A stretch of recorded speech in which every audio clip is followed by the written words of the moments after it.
everybody? We're back. And this is Mondays with Mikey and Murf. We got no music. My technology sucks. We're talking Raiders and football dirt.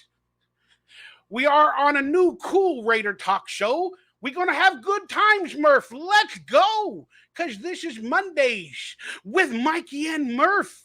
That's right. We're back for the training camp special. And I know you guys want my rap, but it just doesn't feel right without the music. Maybe for the next episode, we'll have some freaking music. So bear with me. We're having old computer technology issues on my end, but not Murph's end. Speaking of Murph's end, say hello to everybody.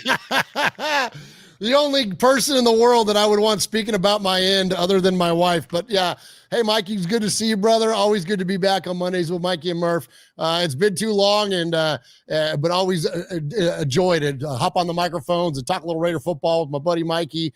And yeah, we got a lot to get to tonight, man. And it's again, it's always fun to get back to doing this show, man.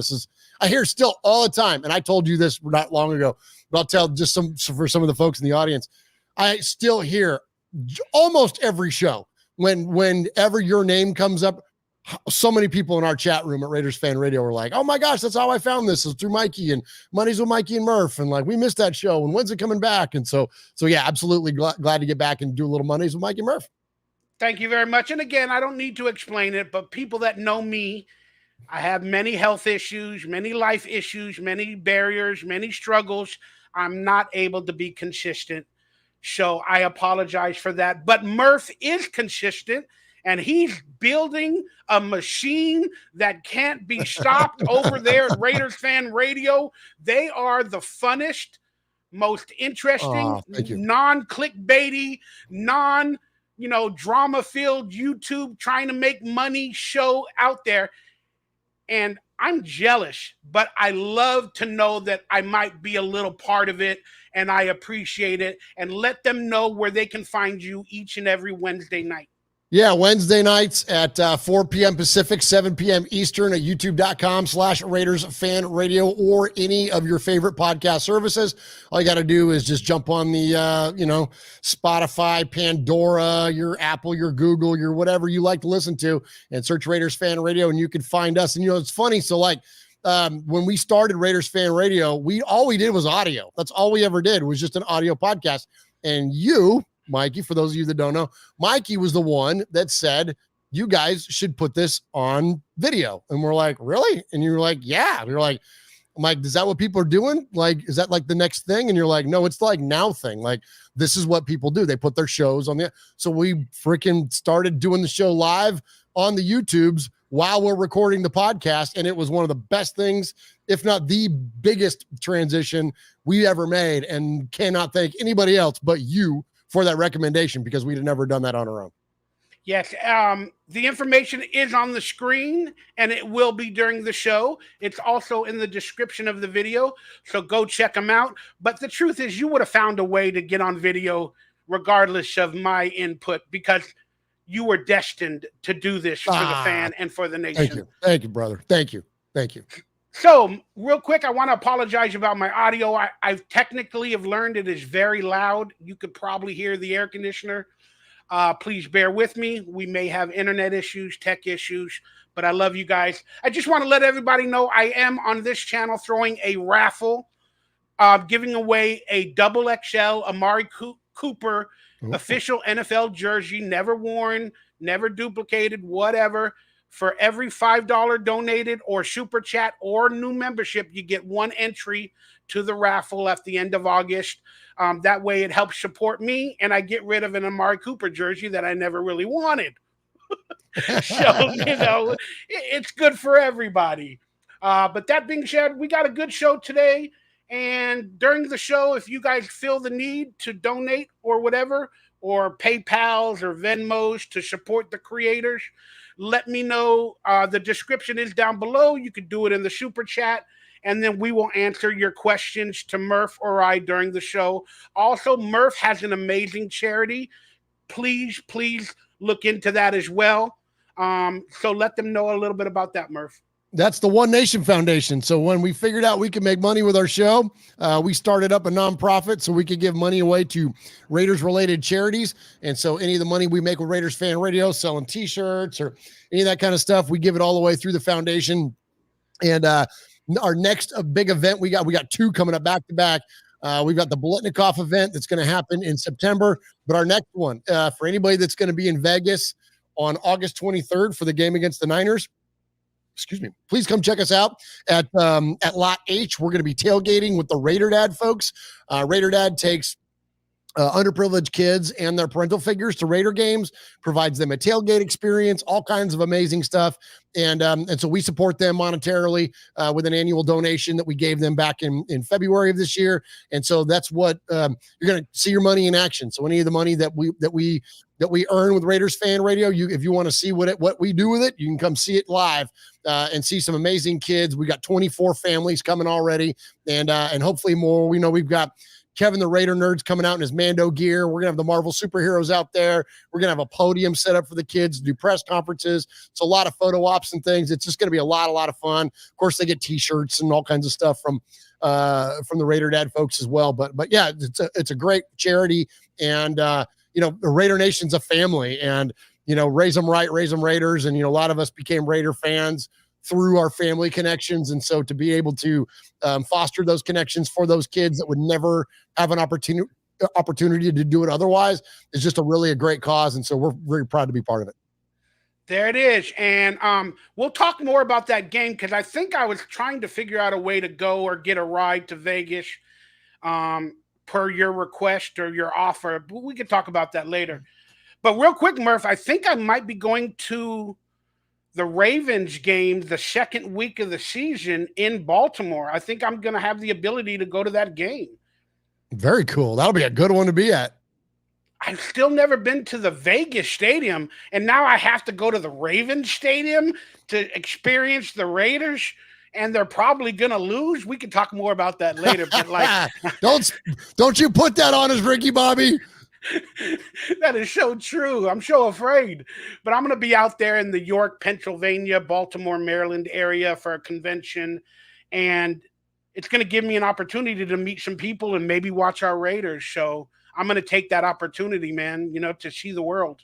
Heck yeah, that'd be cool, man. I like going to visit. So I'm going, other than the preseason game, the only two games we're going to this year, both on the road. We're going to Cincinnati this year, and then we're going to Tampa this year too. So that should be a lot of fun.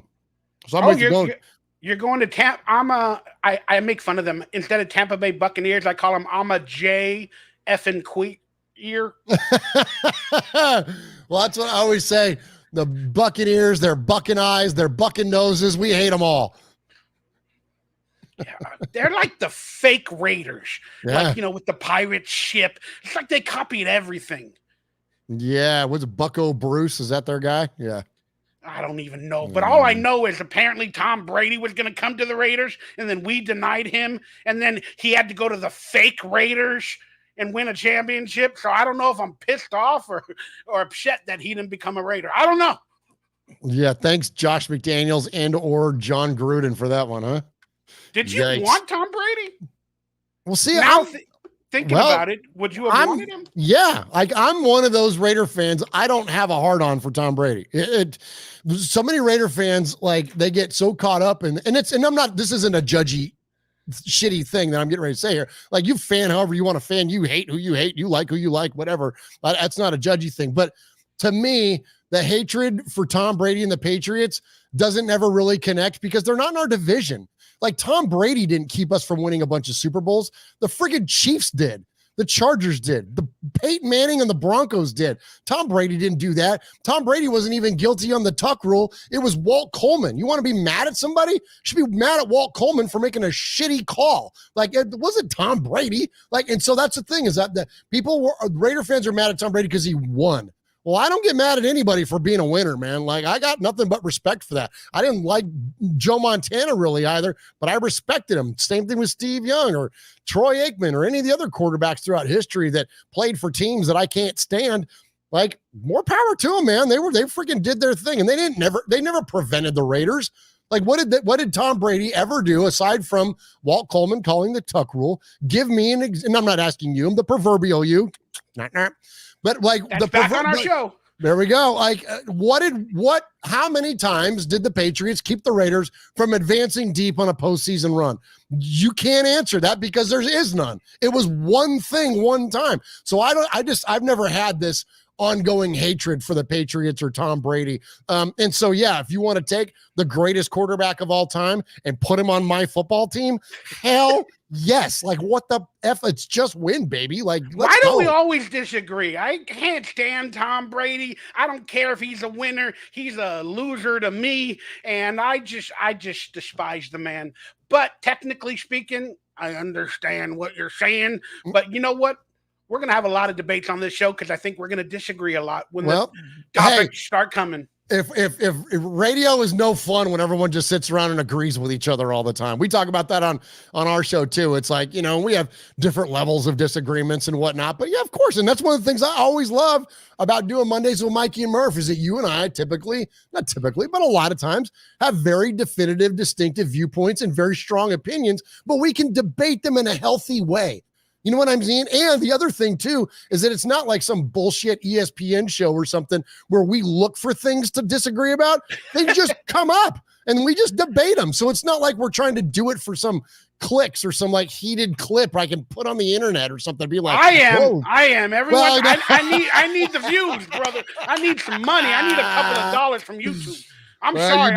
I've been going the Wi-Fi Willie clickbait route every once in a while. I gotta do it, brother. Gotta make a little bit of money. I got to. People love you, man. Hate me. But I'm an OG Raider. Don't hate me. I have to do it. You are OG, and that's the thing, Mikey. You have a legacy in this thing. And pardon me, chat room, just for a minute while I freaking, for lack of a better term, wash Mikey's balls here. You were the OG guy to do this, man. You are one of the very first people to ever do anything on YouTube to take this idea of doing a Raiders fan show and putting it out there on the internet. That is you and just a very, very small handful of people that were in on those early stages to do this kind of stuff. And those were good years, 2011. And man, that was a good year for YouTube. We didn't come along until 2012. And like I said, and we didn't start doing video podcasting until 2018 or something like that. So we were way behind the curve compared to I didn't know you could make money on YouTube for 5 years. I didn't know you could make any money. Then all of a sudden I'm like, you can make money doing this? And then my job changed. My outlook changed once I saw a check come in. I was like, oh, money. I need money. And Mikey said, are we going to say bad words on the show? Yeah, go for it. It's like Mikey said, fuck all them movies. No, I had health issues as well. I'm going to do Raiders shit. But anyways, my point being, there was a month, Murf. I don't mind saying this because we're past it. And this is right around the time of the lawsuit, with the copyrighted material. But I was making when I first, in 2016, I think it was, when I finally got started to make money. The first check was probably $110. Then it went up to $400. Then the next one was probably $800. And I was getting more subscribers. And then I think I hit $2,000 on one of them. Then it went to $4,000 on another one. And then it went to $7,000. I'm like, holy shit. You can do this. And then all of a sudden, right after I hit 7,800 or whatever, boom, Chat Sports, Mitchell Wrench, I got all these copyright strikes.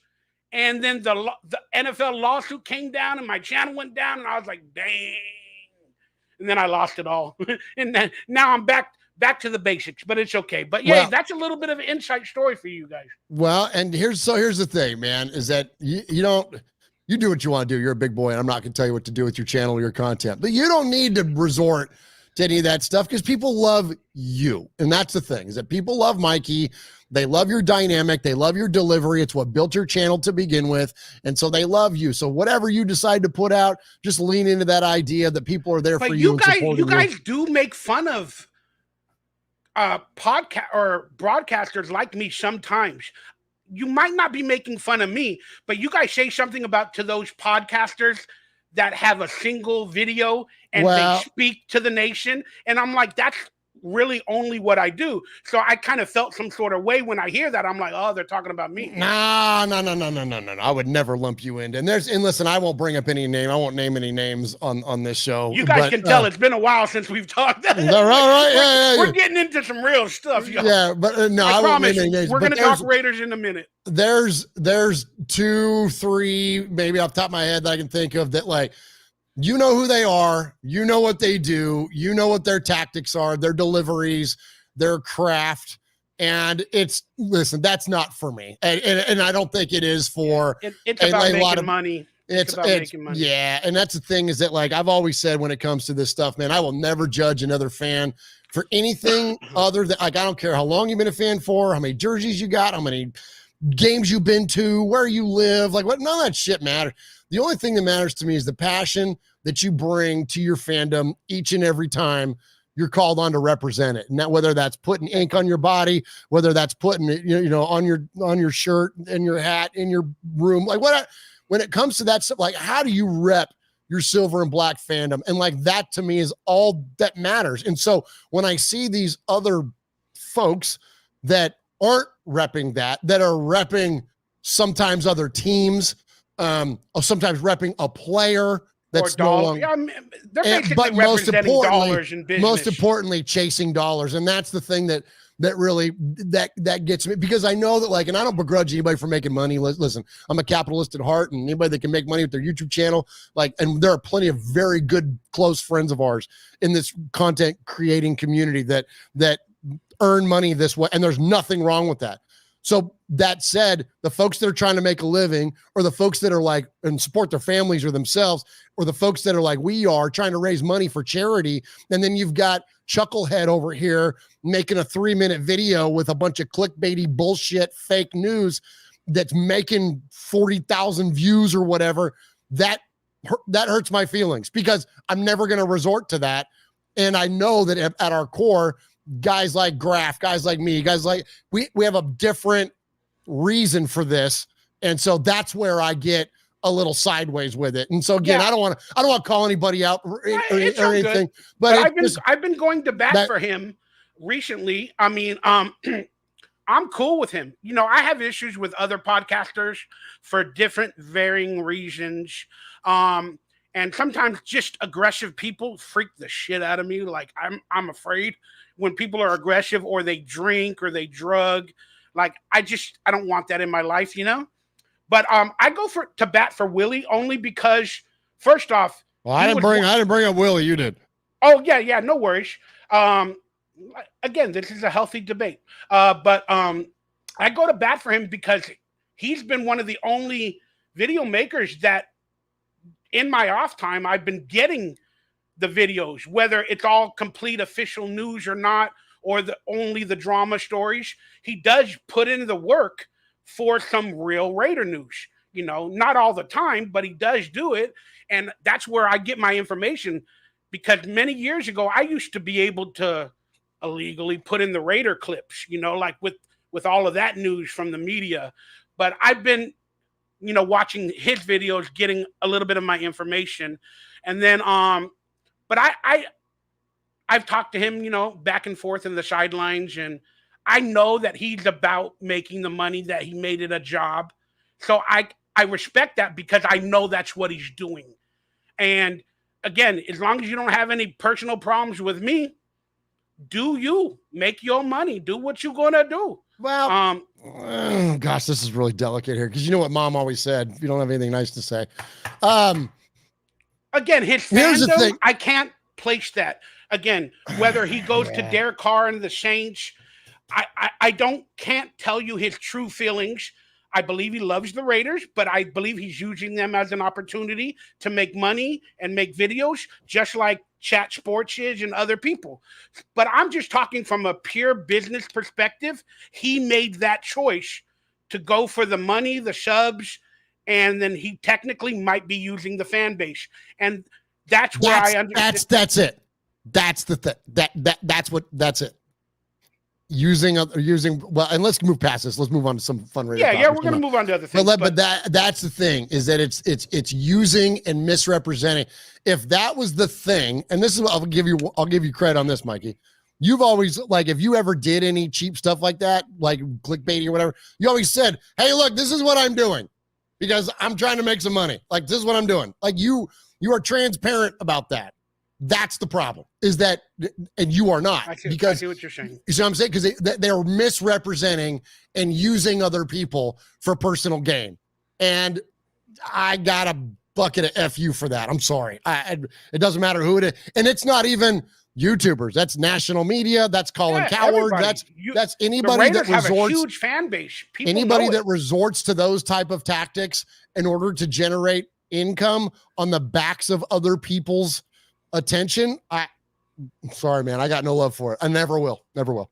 But anyways, let's move on. No, I understand. And just to quickly end it, I still believe he's a Raiders fan. I just think he's taking every opportunity, to, like you said, like use the fandom and to make money. But again, I don't have no problem, but Mitchell Renz does it.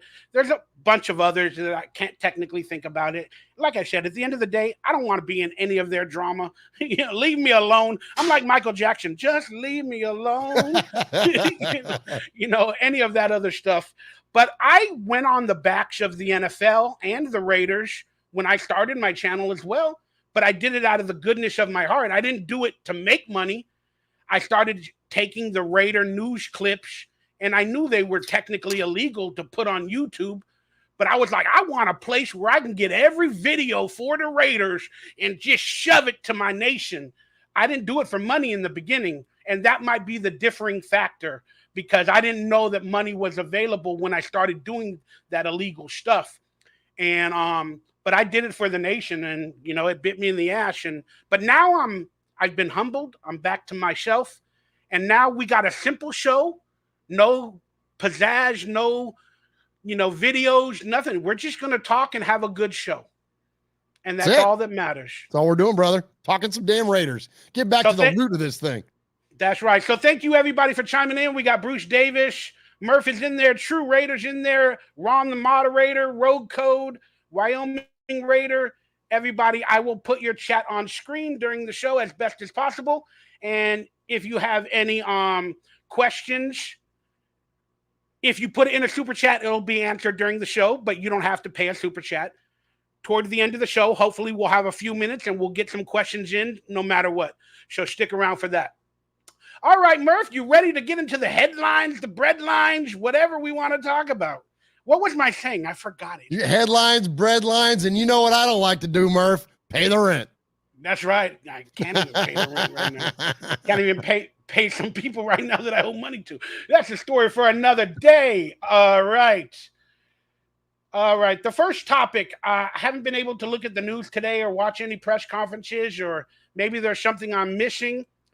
But is there any latest news? And then let's get into some training camp thoughts that you know of that maybe I've missed in the last day or two, Murph.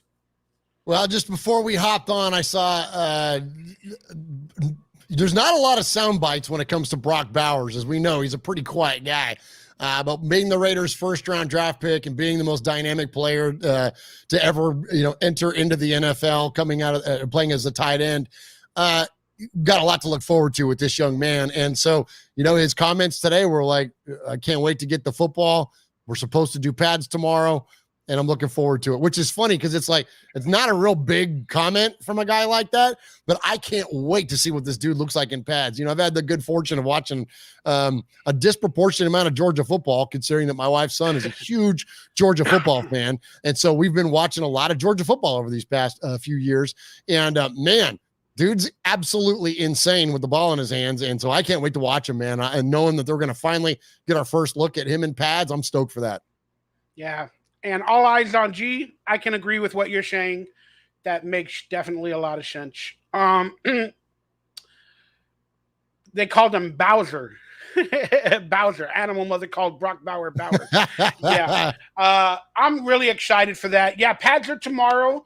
I'm sure some of the young players are really tired, and it's been a lot because I've seen a few videos, and the coaching staff for some reason is standing out to me. I don't know whether it's good or bad, but boy, they are yelling and on top of it and encouraging the players. And they seem to be young. And it seems like they're not just going through the motions. They're like, come on, you can do this. No, do it again, And I'm like, I don't remember that from previous years and videos, seeing a young, dedicated, inspiring, passionate staff that I saw in these videos. What's your take on that? Is that what you saw? Because that's what I saw. I'm really excited.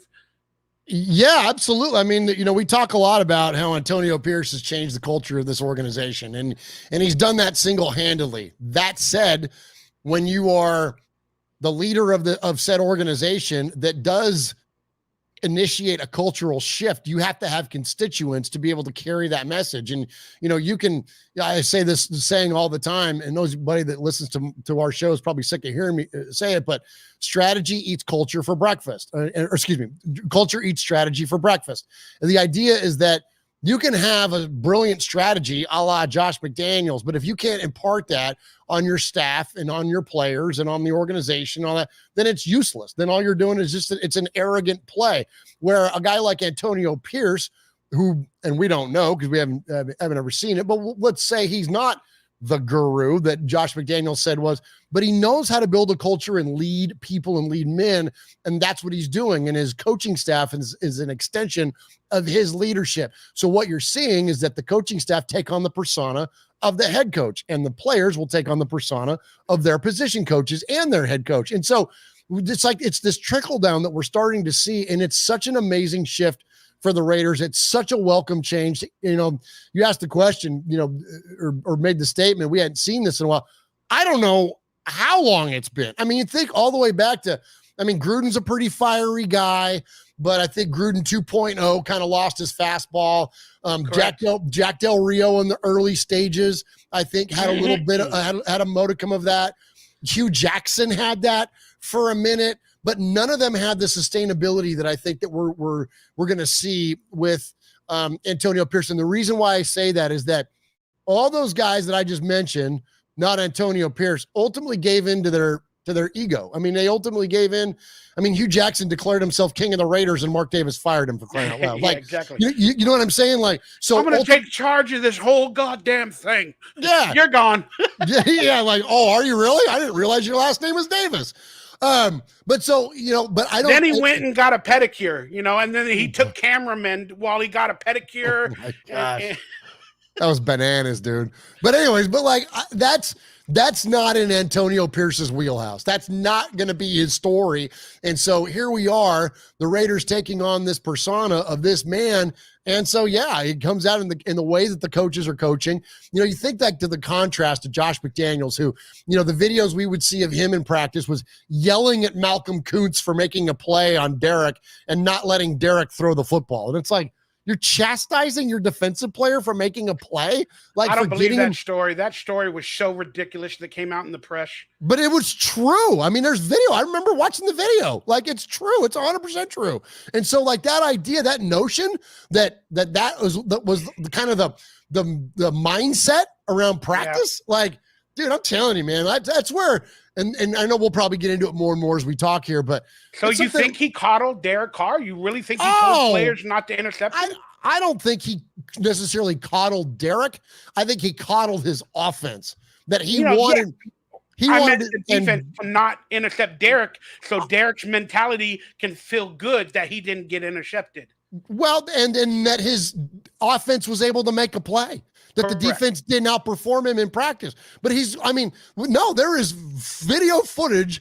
Back me up here, chat room. There's video footage of him yelling, going, Malcolm, get out of the way.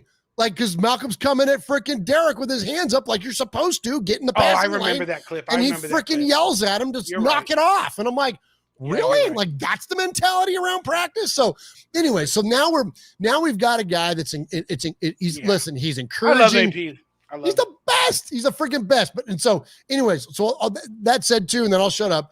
The idea that in the mainstream media and some other folks out there that don't take into account the idea that culture shift can lead to victories, That to me, I think, is such a blind statement or understatement. The idea that like, or misstatement, whatever the hell it is. You know, guys, what I'm talking about. The idea that like that won't lead to success. Like there's no world where that level of buy-in, dedication, tenacity, excitement, all those things. You're telling me that there's a world where that equals the Raiders being 2-6 at the bye week and wanting to trade Davante Adams?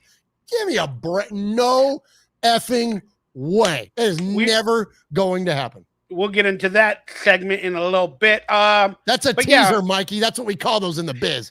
A teaser. That's a good teaser, baby. I like to be teased. Tell all those massage parlors that give me a happy ending. I like to be teased. Hey. Tell me about your life. Don't go for the jugular right away. I like to be teased before the happy ending massage. Jeez. Please. Oh, my gosh. Please. Let's do it.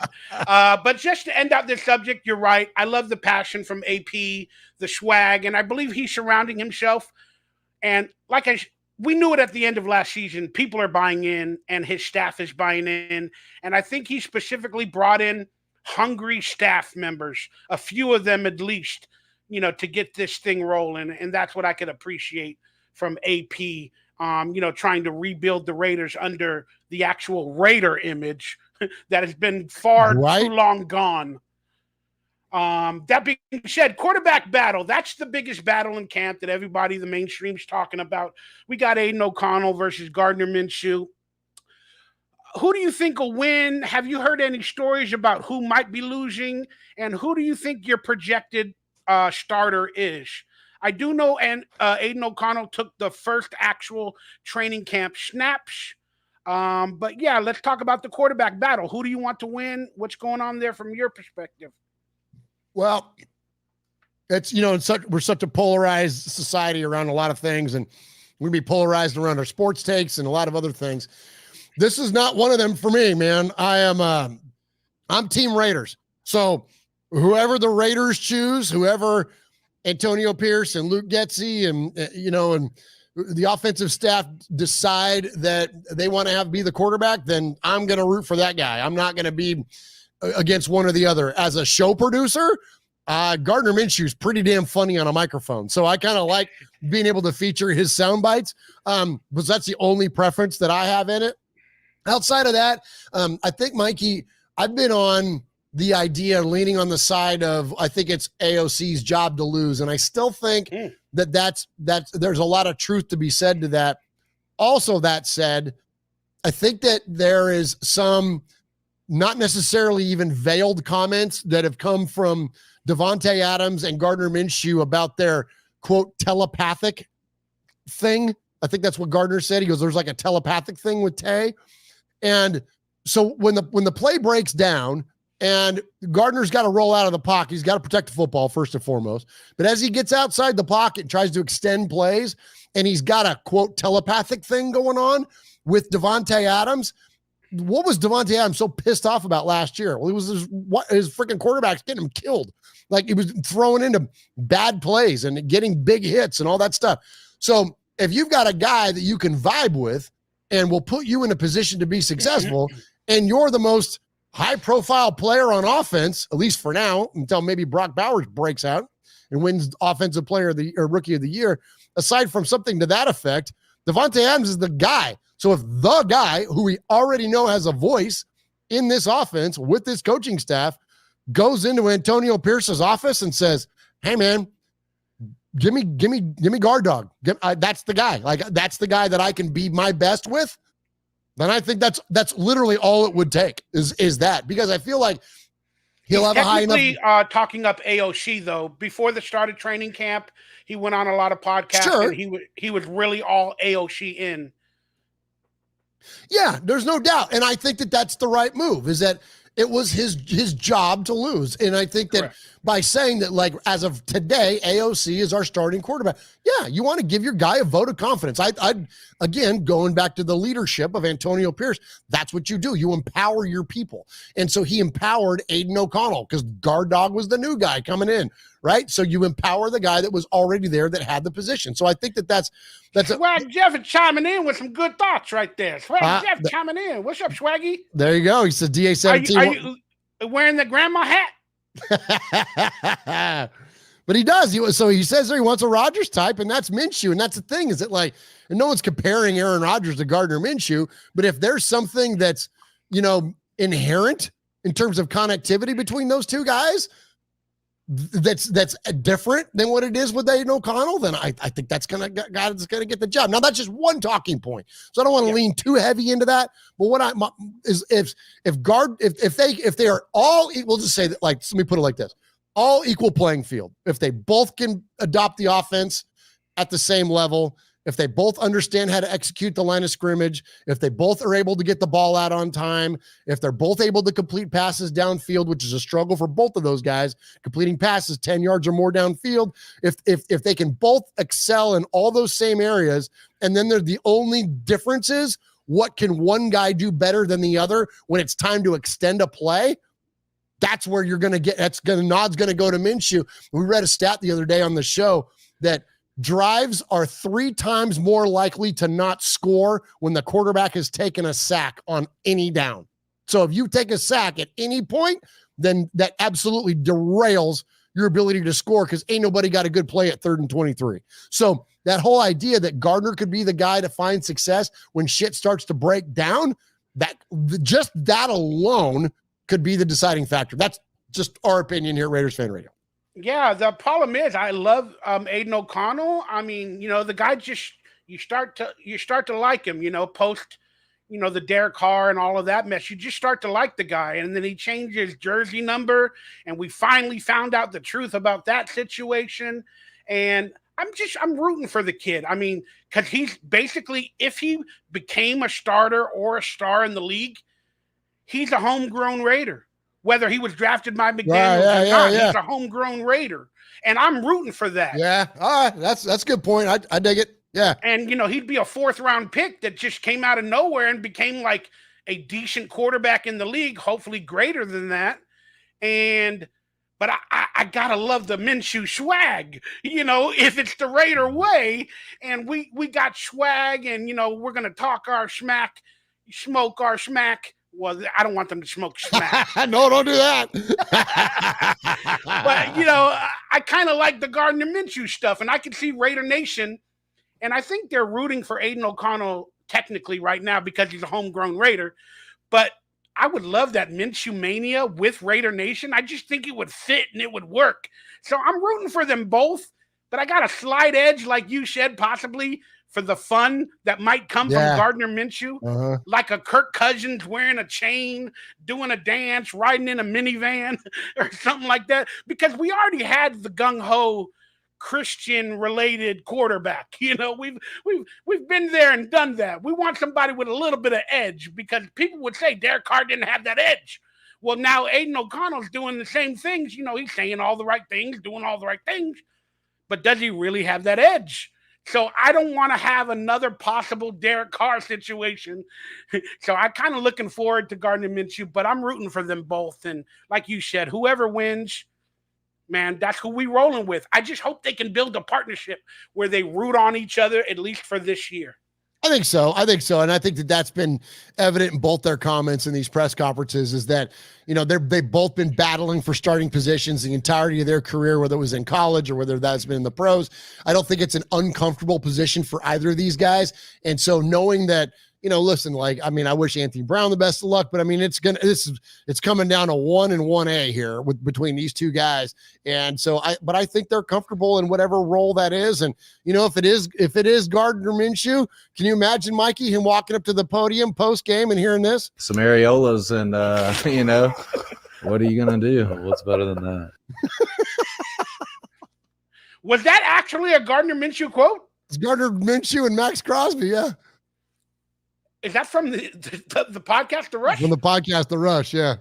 Oh, wow. Yeah, you want to hear it again? Here, I'll play it again. Some areolas and, what are you going to do? What's better than that? I love areolas. I love areolas, arepas. I like arepas at the same time as areolas. I'd like to eat arepas off of areolas. Mikey Raider got it all. You know who has the best This wouldn't be areolas? one days with Mikey and Murf if you didn't take us off the rails 20 minutes in. You know who has the best areolas? Colombian women. My God, those areolas are like all blacked out and they're like coins. They look like, at the beach when you get like a shell that, big and round and, dark and luscious. And then you got the little thing sticking out from the middle. That's some good areolas, man. Areolas and arepas, man. That's a good day. It's a good day. Gosh, you're the damn best, dude. Make areolas. Make a clip. I've had my time. Make a clip out of that. Put that on your Instagram reel. Mikey Raiders talks arepas and areolas. Oh my gosh. All right, quickly. We don't have to get into detail, but what are the other camp battles that you're kind of looking forward to? I could say running back is one, even though it's not really a battle. Zeus should be the favorite. Dylan Lobb should probably be the second favorite. And then Amir Abdullah. But and then maybe cornerback. But what are yours? Well, Alexander Madison's going to get in there. I don't think he's going to get a lot of red zone carries, but I think Alexander Madison's going to be a between the 20s kind of guy. Offensive line, man, that's going to be a big one. I think offensive line, Thayer Munford got a lot of work today for Max Crosby. Max Crosby apparently was wearing his ass out today in practice, and which is good. That's good practice for Munford. But yeah, man, I don't know. We're going to see what happens there. Let's see what DJ Glaze mixes in at. Of course, we know JPJ is on the pup list, so we'll see what happens when he starts to mix in. But that offensive line's got to get, we got to get that figured out. We got to get that locked up. And so I think that there's going to be, the good news is this, Raider Nation, is that there's a lot of versatility. Then you add in Cody Whitehair, you add in Andres Pete. Like, there's guys with a lot of experience in this league. We've got good young players. So we'll kind of see how it all plays out. And then the last thing for me, too, is that I really want to see what the development of Ja'Cory Bennett looks like. I want to know that's a good one. If the reason for the Raiders not making a big play in the offseason for a corner is because they're expecting Ja'Cory to take a second-year jump, like we see a lot of good corners do. Same thing with wide receivers. Like, a lot of times it's the second year before they make that big jump. And then also, too, I think they also have the safety net when it comes to that position, is that, these older guys, like, they don't want to go through camp. We talked to our buddy Will Compton back when he was still actively playing, and he don't freaking sign me in July. Like, sign me in first week of September. Like, I'll have my body right. I'll know the book. Bring me in and let's go. Like, that's so if you're, a lot of, I've heard from a lot of fans about, like, oh, maybe that's why he got injured so much, because he didn't go in July. He didn't get injured a lot. He was just a journeyman player. But yeah, that's the truth. Yeah, but the idea that a lot of fans have been like, oh, we got this money from when Jimmy G got cut. Like, why haven't we spent it? Well, because we haven't needed to yet. And so watch us get deeper into camp. And that's I was going to ask you. We have. Sorry, I didn't mean to cut you off. You're good. I forget my thoughts. Forgive me. I was about to ask you. We have $34 million in cap space. Yeah. Do you think we should have brought in another veteran or somebody that's out there, or are you like with the philosophy that you just spoke about, where let's wait till the end of camp or whatever you just said? Yeah, I think that's when it's going to happen, because you're going to have guys like a Dory Jackson or Stephon Gilmore, whoever it may be, that don't want to go through a full camp, the rigmarole of that, beating up their bodies. They just want to be ready to go when it comes to week one. And then also you got all these other cuts. Remember, the NFL now, it's not like the old days where we went through, not old days, but recent history, where we went through a series of cuts. Now they go, you don't go from, 90 to 75 to what, now it's freaking however 90 whatever to 53, all in one fell swoop. And then all of a sudden there's going to be a frenzy.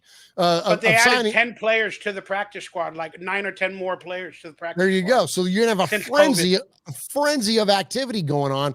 That's when we're going to see this stuff go down. Again, guys don't want to get their bodies beat up. Plus, you want to give your young men snaps in practice. So, like, does Stephon Gilmore need to take a bunch of reps in practice to be ready to go? The answer to that question is no. But can you advance and develop a guy like Ja'Cory Bennett instead during practice? That answer is yes. So that's what the coaching staff is going to focus on. They're not going to mess with bringing in a veteran guy now that's going to take up snaps from a developing player. So we got to pump the brakes on that stuff. There's a reason that they're sitting on that 35. And I'll tell you what, and then the even better news is maybe they don't do anything at all, because we've got a lot of contracts that are coming up next year. And maybe we just pocket that money, put that shit in the bank. That was my theory. Yeah, I made a theory about our new general manager basically saving that money for one, maybe for Mark Davis to pay off Josh McDaniels, John Gruden, and all of this other stuff that he had to part ways with. No, it's different money. In a theory way, I was thinking, it might stay in a bank account, earn a little bit of interest. But you're exactly right about saving the money for next season as well. It's a really good theory. Yeah, well, and if they decide to save it, then that's a good thing for us, because that means they're comfortable with the players that they have. If we don't sign another corner, it means they feel really good about what Ja'Cory Bennett's doing. It means they feel really good about Brandon Faison. It means that, of course, we know what they feel good about. Yeah. Well, Jack Jones is going to start. That's a slam dunk, man.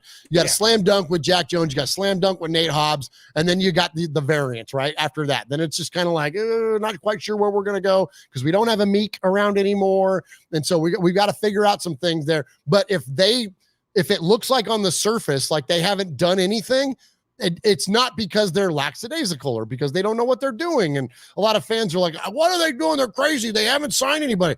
Maybe they know more than we do. And I'll give you one example that absolutely spells it out for you in its recent history.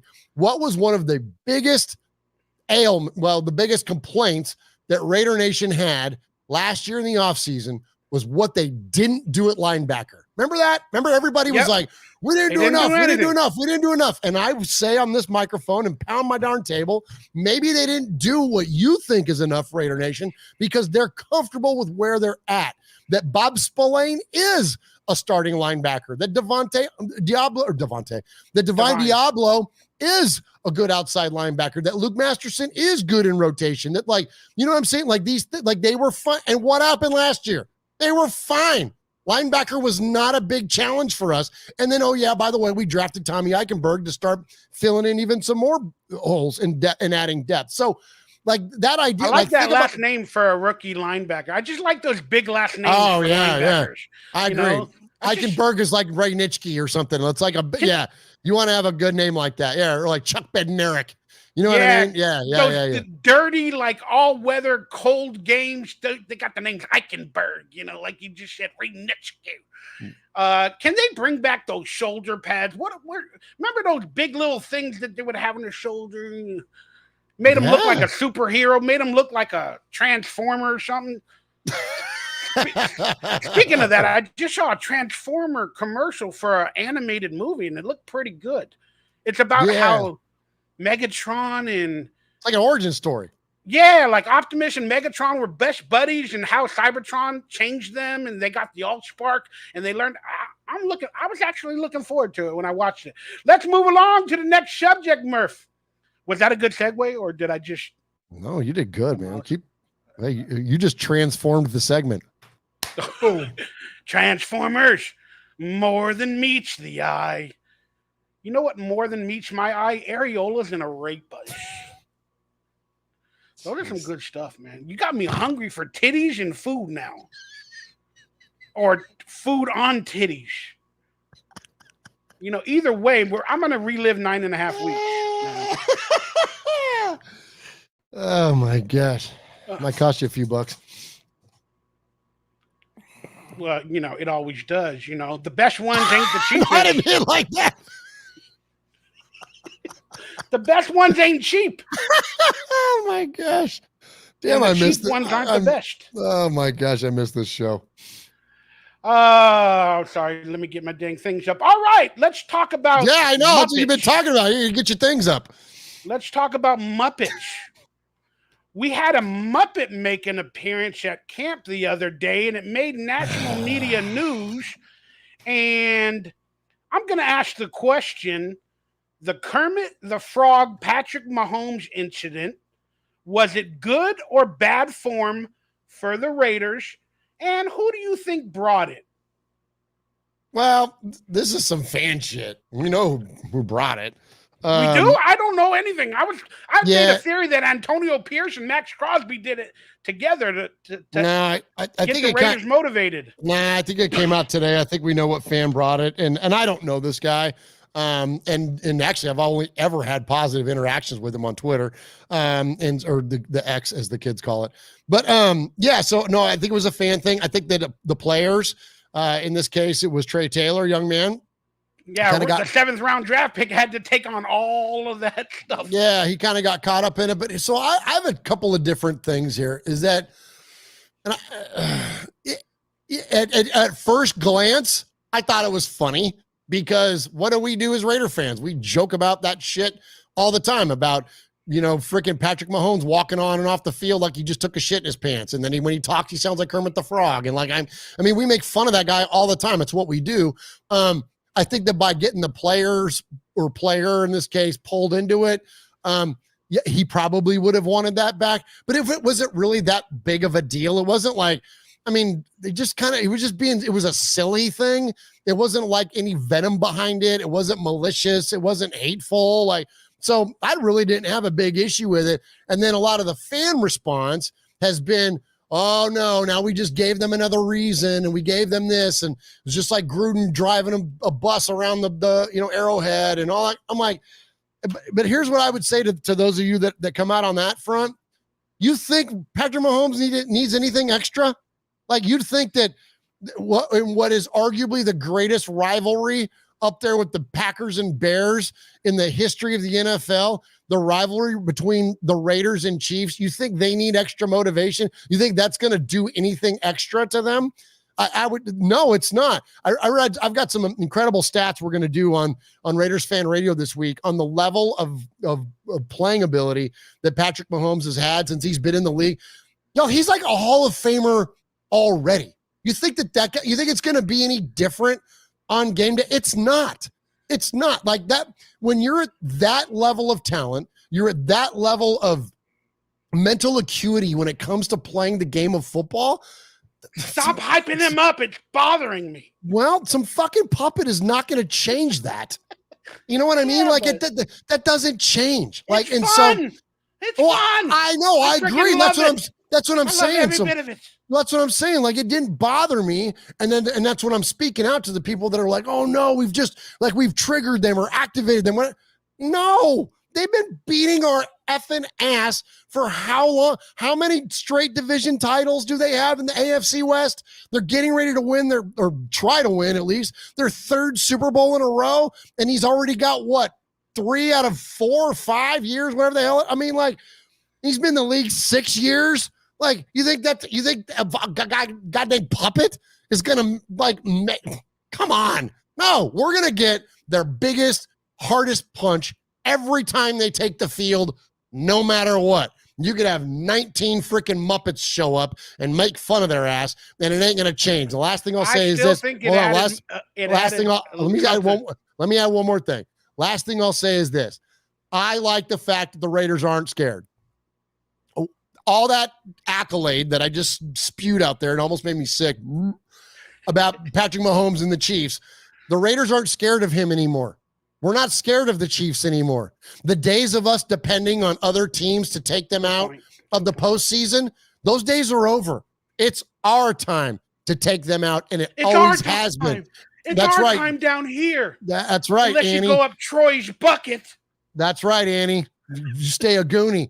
But like that whole idea, man, like it always has been our time, and now we gotta act on it, and we gotta make that shit a reality and keep these some bitches from hopefully winning a division title again and potentially knocking them out of the playoffs because ain't nobody else going to do it. So it's coming down to us and we're not scared of their punk asses. Yeah. Let's be honest. Everybody has differing opinions on every single thing nowadays. It doesn't matter left, right, up, down, sideways, upways, downways, whatever Willy Wonka's elevator wants to fricking do nowadays.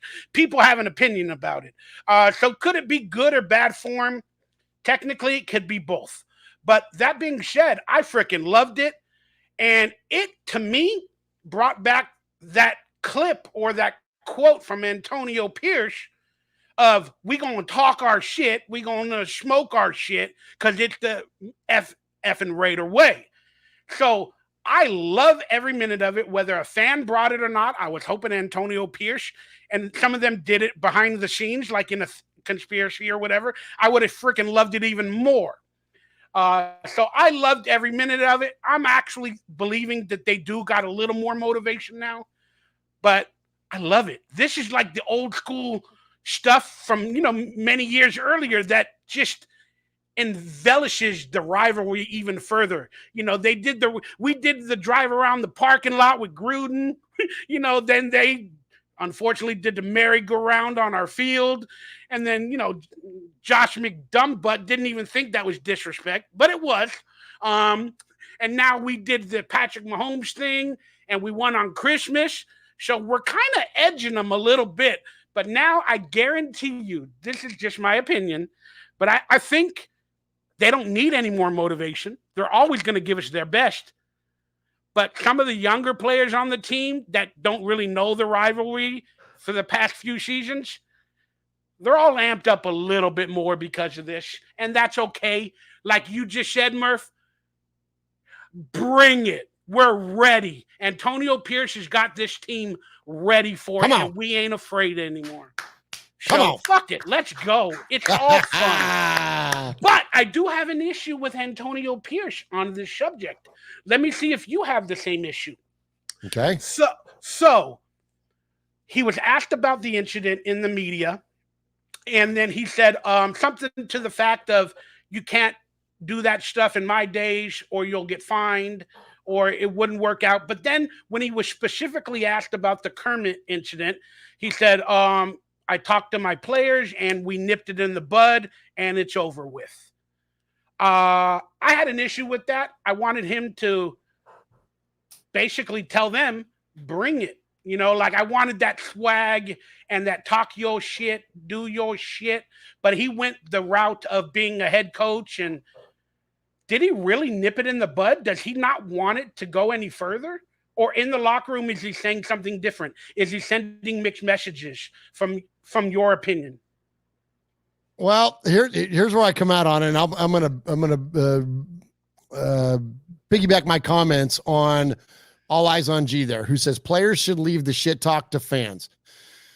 I understand the sentiment. That said, what is swaggering boisterously? That the villain, big and bold. He'll That's knock exactly you down. what we did. It's swaggering. What did Jack Jones do after he picked off Patrick Mahomes in Arrowhead running into the end zone? He stared him down. He was swaggering boisterously. The week before, when we played the freaking Chargers and ran up 62 points on them, we were pillaging just for fun. You don't have to score bringing it around. 62 points. You only got to score more than your opponent, but we ran that sumbitch up because we were pillaging just for fun. So that whole idea of not talking shit and leaving that to the fan, no. Talk that talk. You got to back it up, because if you don't back it up, you look like a punk, right? But little ass boy, like all that shit, no. Al Davis's, the entire mystique of the Raiders was built on intimidation. He wanted your quarterback going down early. And even before that, he wanted you, your team, and the team's fans to be nervous from the time their buses pulled into the parking lot at the Oakland Coliseum. He wanted them to be nervous about the fans. He wanted them to think that the Raiders were cheating. He wanted them to think that the Raiders were doing things pregame that were cheating, putting helium in the football, watering down the fields, all the different things that built into the mystique of the Raiders. And why? Because if you're thinking about that, you're not thinking about football. You're not thinking about the game. That is entirely, it is the absolute DNA of the Raiders. And that's not just my opinion. And I'm not taking a shot at you, All Eyes on G, but I'm saying that, like, anybody that would disagree with that, take it up with Al Davis, because that's what he wanted.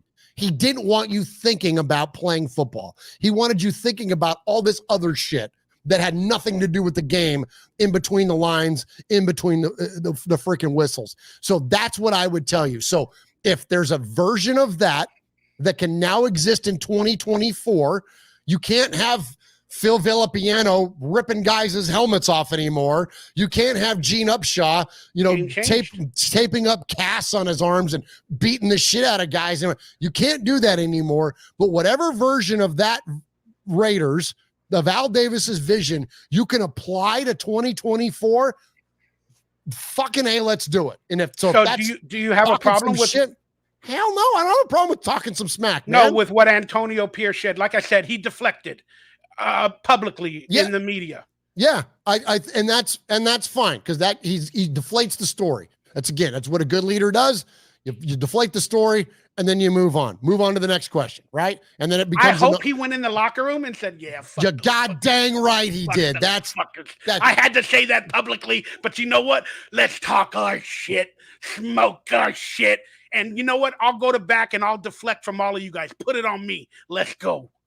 You know what he did? He walked into that locker room and went all Jack Nicholson and a few good men. And they asked him, "Did you order the code red?" He said, "You goddamn right I did. Goddamn right I ordered the code red. You sleep under the blanket of freedom, which I provide." And they question the way that I provide it.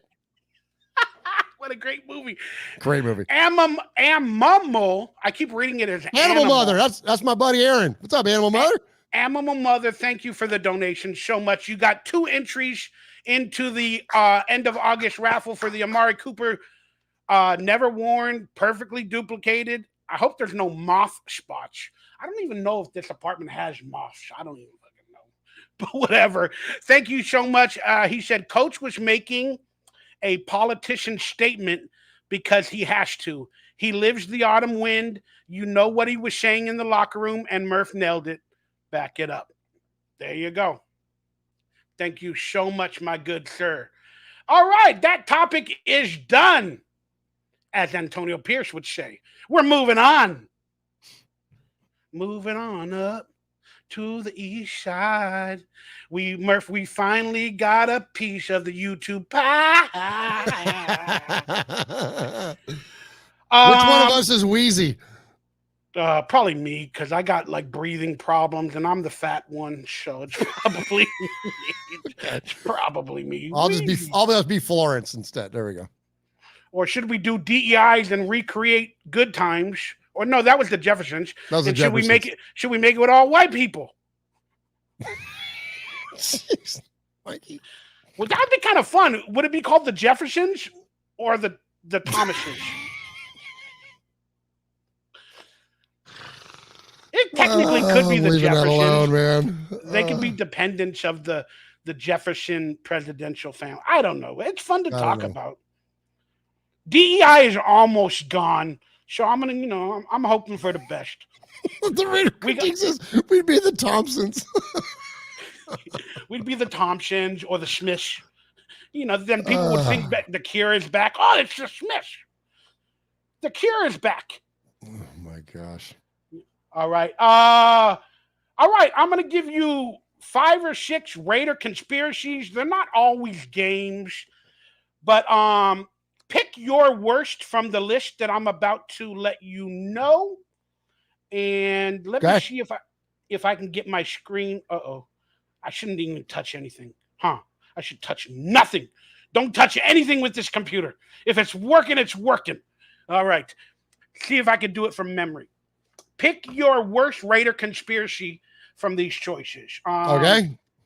The John Gruden email leak. I know it's not a game. That's one of the options. Because that kind of messed with the Raiders' legacy. Because they were winning at the time. And they were winning at the time. Then we'll bring up the index card game. Where it was 4th down. And we were trying to get into the playoffs to win the game. And we possibly made the 1 yard, and the index card from that referee came out, and then he retired 2 weeks later, and he wanted to be on mass media, and he retired like at the end of that season 2 weeks later, and now he's getting paid by the XFL, the UFL, whatever, and the NFL, and that's one of the games, the index card game. Of course, the tuck rule game. The Washington game with Derek Carr, all of that possible racism controversy or the team not blocking for him. Him standing on the sidelines with security guards all around him and Jack Del Rio, and the rest of the team was nowhere near them. That's interesting. And I forget the other ones. Oh, the Immaculate Deception. Oh, would be another one. There is new footage, or it's old footage, but it was broadcast on TV in a certain ratio of a square ratio. And then when it was filmed on film footage, they have a bigger perspective and an upper and a lower bigger perspective. And it has been witnessed by people allegedly that they saw the actual version and they believe it actually hit the ground. So that's a conspiracy game. And what is the other one that I'm not thinking about? Sorry, I have to try to open up. You want me to give you some? Yeah, let me just get this open real quick. You got Rob Lytle's non-fumble. I don't remember that game. I'm gonna ask you about that in a second. Okay. Where the heck is my conspiracy thing from a week ago or a couple weeks ago? Sorry, give me 1 second. I'm so sorry. Oh, here it is. I found it. Okay. Talk amongst yourselves, chat room. We got the Super Bowl. We got the Super Bowl with Bill Callahan. All right. Okay, so here they go again in order. We got not in order, but pick your favorite, and then we'll talk about yours. We got the Super Bowl. We got the Tuck Room. We got the Immaculate Deception. We got the index card folded sabotage. We got the Washington, D.C. game. And we also have the Gruden email scandal and or the Raider legend to the Chiefs and Marcus Allen. And then, so from those lists, pick your favorite or your worst. I'm sorry. The one that just bothers you the most. Well, the one that bothers me the most is not on the list. But if I out of picking in the ones that you've lined out here, but see, do you want something that I think was an actual conspiracy or just some shit ass thing that happened to us? Something that you really think affected the Raiders for many years to come, that it's just, and it might be a conspiracy, but just something had a hand in it, like divine interaction or whatever. Yeah, well, I'm going to go, and normally I'm not a prisoner of this level of recency because I think there are, again, there's one, the Rob Lytle one, which I'll touch on later. But so the Tuck rule, because so when the Tuck rule happened, well, see, because here's the thing. So we're coming off year prior. You've got Tony Saragusa's fat ass landing on Rich Gannon, breaking his shoulder, knocking him out of the game, and we lose the Ravens. If we'd have beat the Ravens in that game, we go on to the Super Bowl, and we just smoked the Giants. That wouldn't even have been close, right? So then the next year, here we are, we're back in it, same team. Gannon playing MVP levels. Here we are, ready to go, and then the Tuck rule happens, and then the heels. So on that where John Gruden gets traded, right? Like you have this like series of events, this ripple effect that happens because of the Tuck rule. So I think to answer your question, that had a bigger impact because like the Immaculate Deception, well, I feel that like that was truly like a level of conspiracy based on the call that they were presented with. The Raiders still ended up winning a Super Bowl a few years later and still stayed dominant in the AFC. After the Tuck rule, and then the subsequent Super Bowl loss, we went to shit and we haven't been back hardly since. So you kind of tie those two things in together because if John Gruden is not on the opposite sideline against the Raiders in the Super Bowl, we win that game walking away. And if I hear another person criticize Rich Gannon for that game, my head's going to freaking pop because it was all Bill Callahan. They didn't change any of the calls. They didn't change the offense. They didn't change anything. And the guy that invented it was literally across the freaking field coaching against them. So it was a completely obvious thing of what the Raiders were going to. The Raiders didn't go from being one of the most dominant teams in the NFL that year to all of a sudden throwing 5 interceptions in the Super Bowl and couldn't get out of their own way and shit themselves and went home for no reason. Like, there's definitely a reason for that, and I put the entirety of that responsibility on Bill Callahan. But you don't get there without the Tuck rule. So when you look at, would the Raiders have won the Super Bowl in 2001? Maybe, maybe not. I don't know. Well, it certainly would have been a more competitive run for the Raiders to win that versus, going through the freaking, the greatest show on turf, going through the Rams. That would have been certainly a lot tougher than what the path would have been prior year against the Giants. But then the next year, absolutely. If we'd have matched up with the Buccaneers, it would have been still Tony Dungy or anybody else taking over for that. And John Gruden is still in charge of that offense. We're running away with that shit. So there's at a minimum, there's 2 championship potential years that were impacted by the Tuck rule. But again, I've got another one in my mind. We'll talk about Rob Lytle. Yeah. I'll just mention yours. I believe the Super Bowl, just because it was actually the Super Bowl, meaning we got to the game. So that was the sabotage. But you're exactly right. There had to be a series of events that led to everything that officially happened. But again, the changing of the playbook, a couple of days before, and it's just because it was actually the Super Bowl, and I spent $4,000 for tickets, and I went to the NFL experience, and I did all of that stuff, and yeah, that is sticking with me forever. I understand the events that led up to it, and I got you. But man, that event, because it was the Super Bowl in San Diego, which is basically Los Angeles, I'm like, oh my gosh, how could that have happened? All right, and then let me know a couple of ones that I never thought about.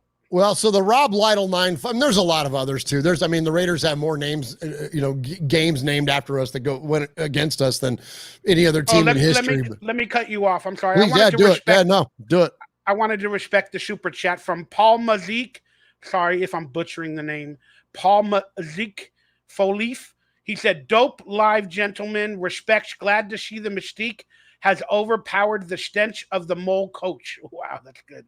Al Davis lives on. Go Raiders. Thank you so much. You got 4 entries into the Amari Cooper jersey at the end of August on Raider Football Talk.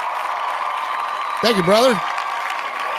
Thank you so much. And thank you for all the donations. I know Animal Mother sent one in. Everybody that's been donating tonight. Thank you all very, very much. Yeah, Murf's got the special effects. All right, go on to the conspiracy that I never even thought about. Yeah, so Rob Lytle's non-fumble. So I forget what the score was, but you have to check me on this, Raider Nation. But we're talking about the 1977 AFC Championship game against the Denver Broncos. We're in Denver. The Denver Broncos went on to beat the Raiders and then ultimately get smacked by the Cowboys in the Super Bowl, preventing the Raiders from winning back-to-back championships. But in that game, the great Jack Tatum hit Rob Lytle at the line of scrimmage. I believe it was Phil Villapiano that recovered the fumble. Check me on that again. But recovered the fumble and ultimately cost the Raiders the game because Rob Lytle went on to score on that drive. And after the fact, well after the fact, the officials approached Madden, and I'm talking about like weeks after the fact, approached Madden and said, hey, John, we just want to let you know we went back and talked about it, looked at it, and we got it wrong. And Madden's like, well, this is to put a ring in my pocket, assholes. Like, you know what I mean? Like, and that's, John would never say that. That's fan verbiage. But still, point being, though, is that tough acting, connecting, boom.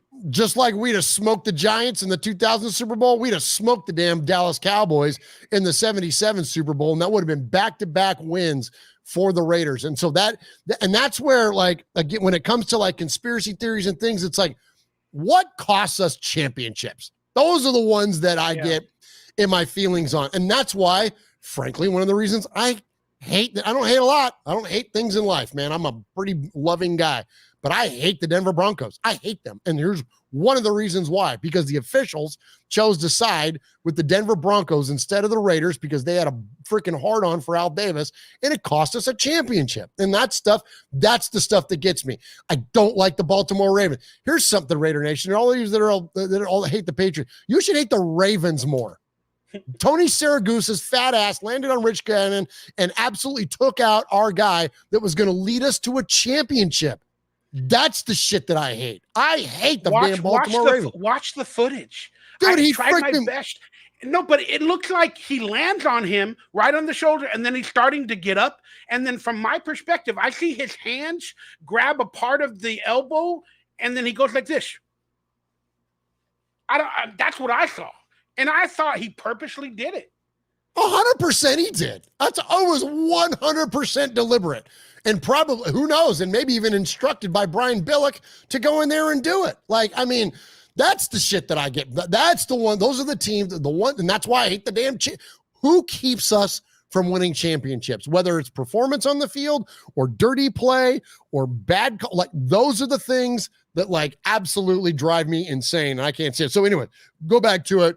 If you're not familiar with the Rob Lytle non-fumble, and a lot of younger fans maybe not be. Something to watch tonight.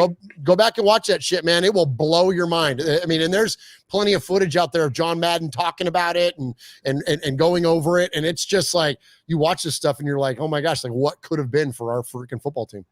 Thank you guys for chiming in. And as in radio, every few minutes they say you're listening to Mondays with Mikey and Murf. We got Murf here on the 1s and 2s. We got Mikey Raider on the 3s and 4s, talking about arepas and areolas during today's show. And I just put in Instacart order for a proud Colombian to bring me some areolas and arepas through Instacart. Let's see what happens, if it happens during the show. All right, we're going to now get into some possible debates. Murf, hopefully my insecurities will not get mad at you, because sometimes when we don't agree, I get a little insecure and I don't know how to react. But I saw you clipped out a segment about Colin Cowherd talking about the Raiders. I don't have the specific quote in front of me. My apologies, nation. But basically, he said something about the Raiders and the team is like a high school carnival in the parking lot. You know, our functions, our staff, our team, maybe our fans. But he basically compared us to a high school carnival in a parking lot. So I don't think he's wrong in that statement. Hopefully I'm saying it correctly. But you had a heated clip. So I want to hear your take on that and why you felt that way about that comment.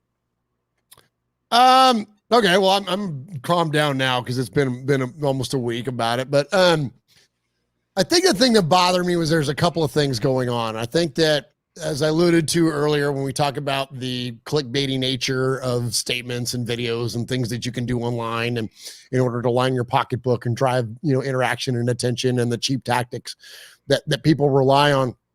I think that this is a very good example of national media doing something like that, and the uninformed nature of his comments based on the current state of the Raiders.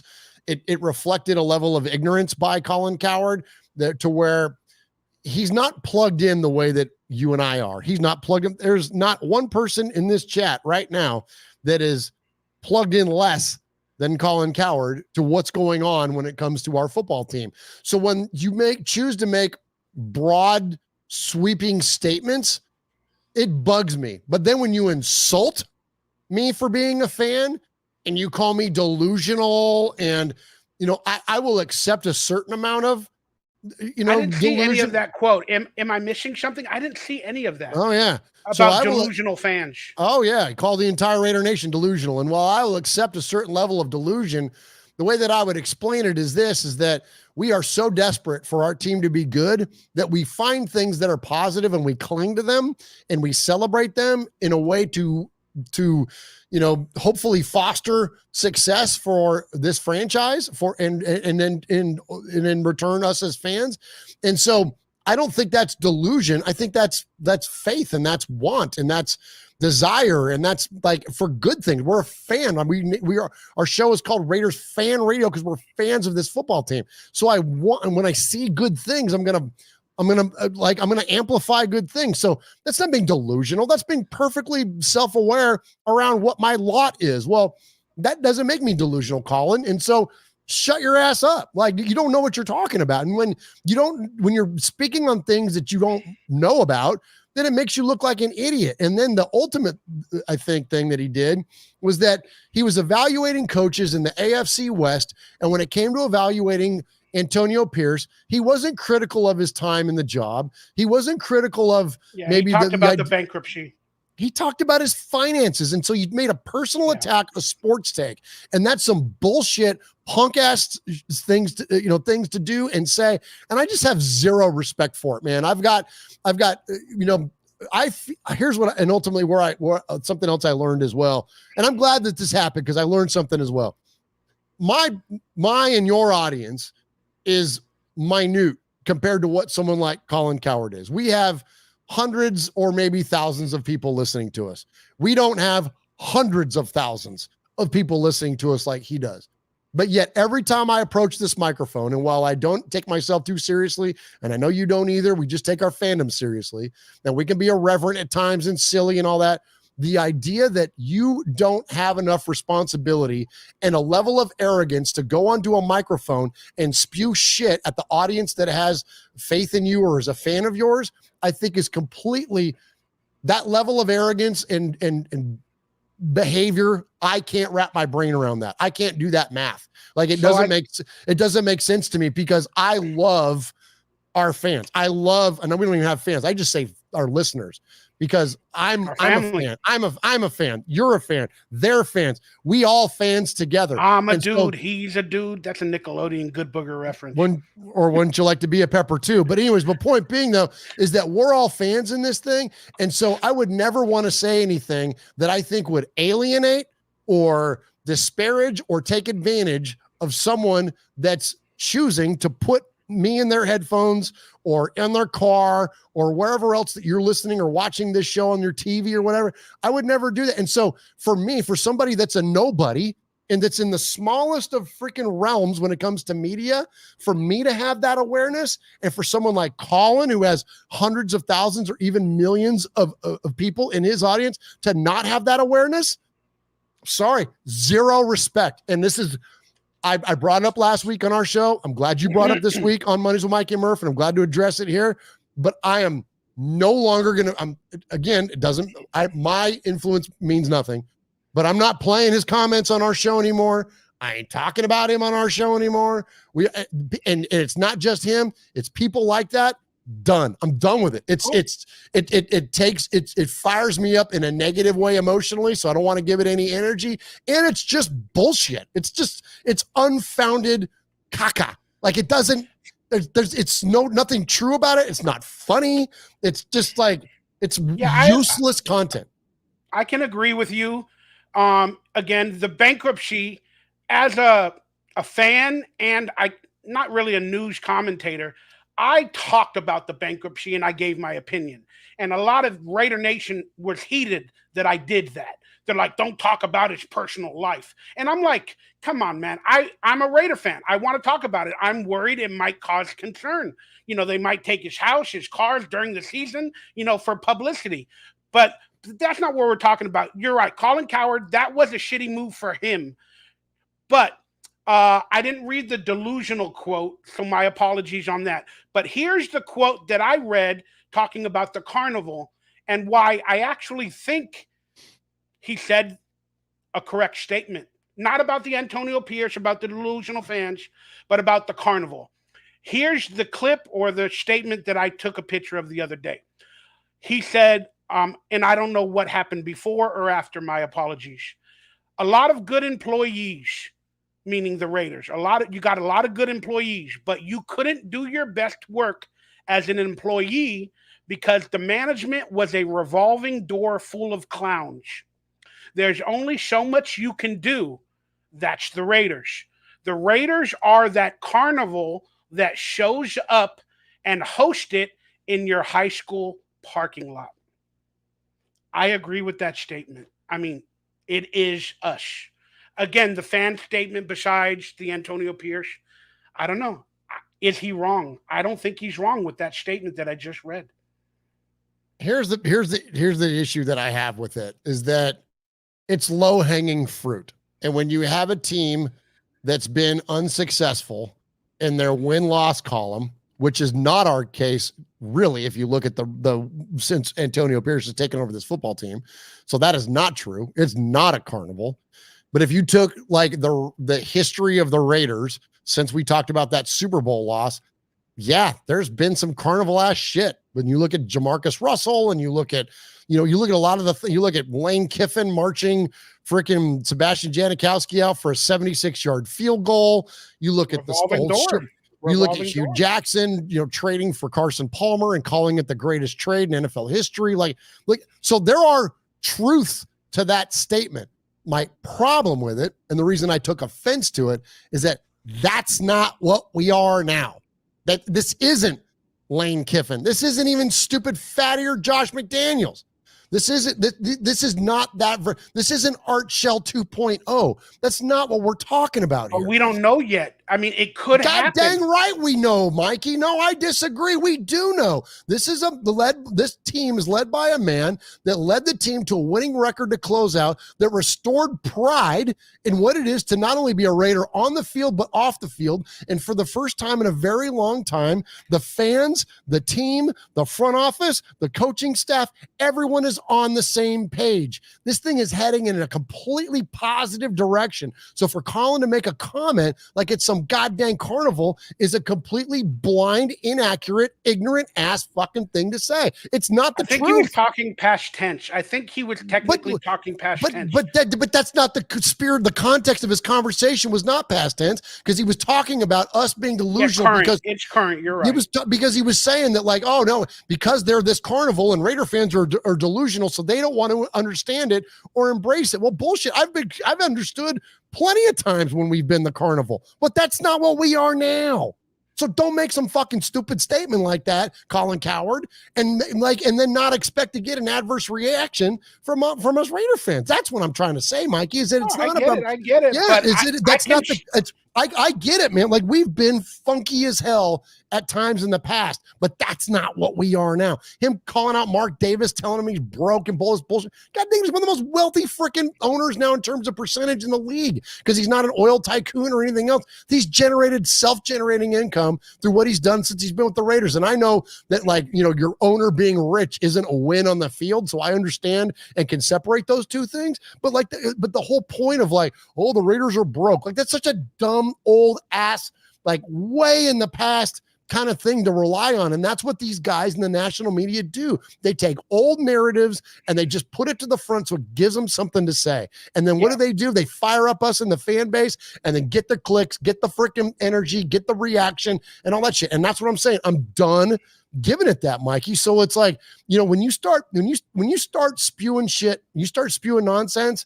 Like, listen, man, if this would have been a year and a half ago, I'd have said, yeah, well, you're right, Colin. Or even a year ago when we got fans screaming at Mark Davis and holding up signs in his face and fire McDaniels and all this stuff, I'd have agreed with them. Yeah, we were. But you got to admit, we're not now.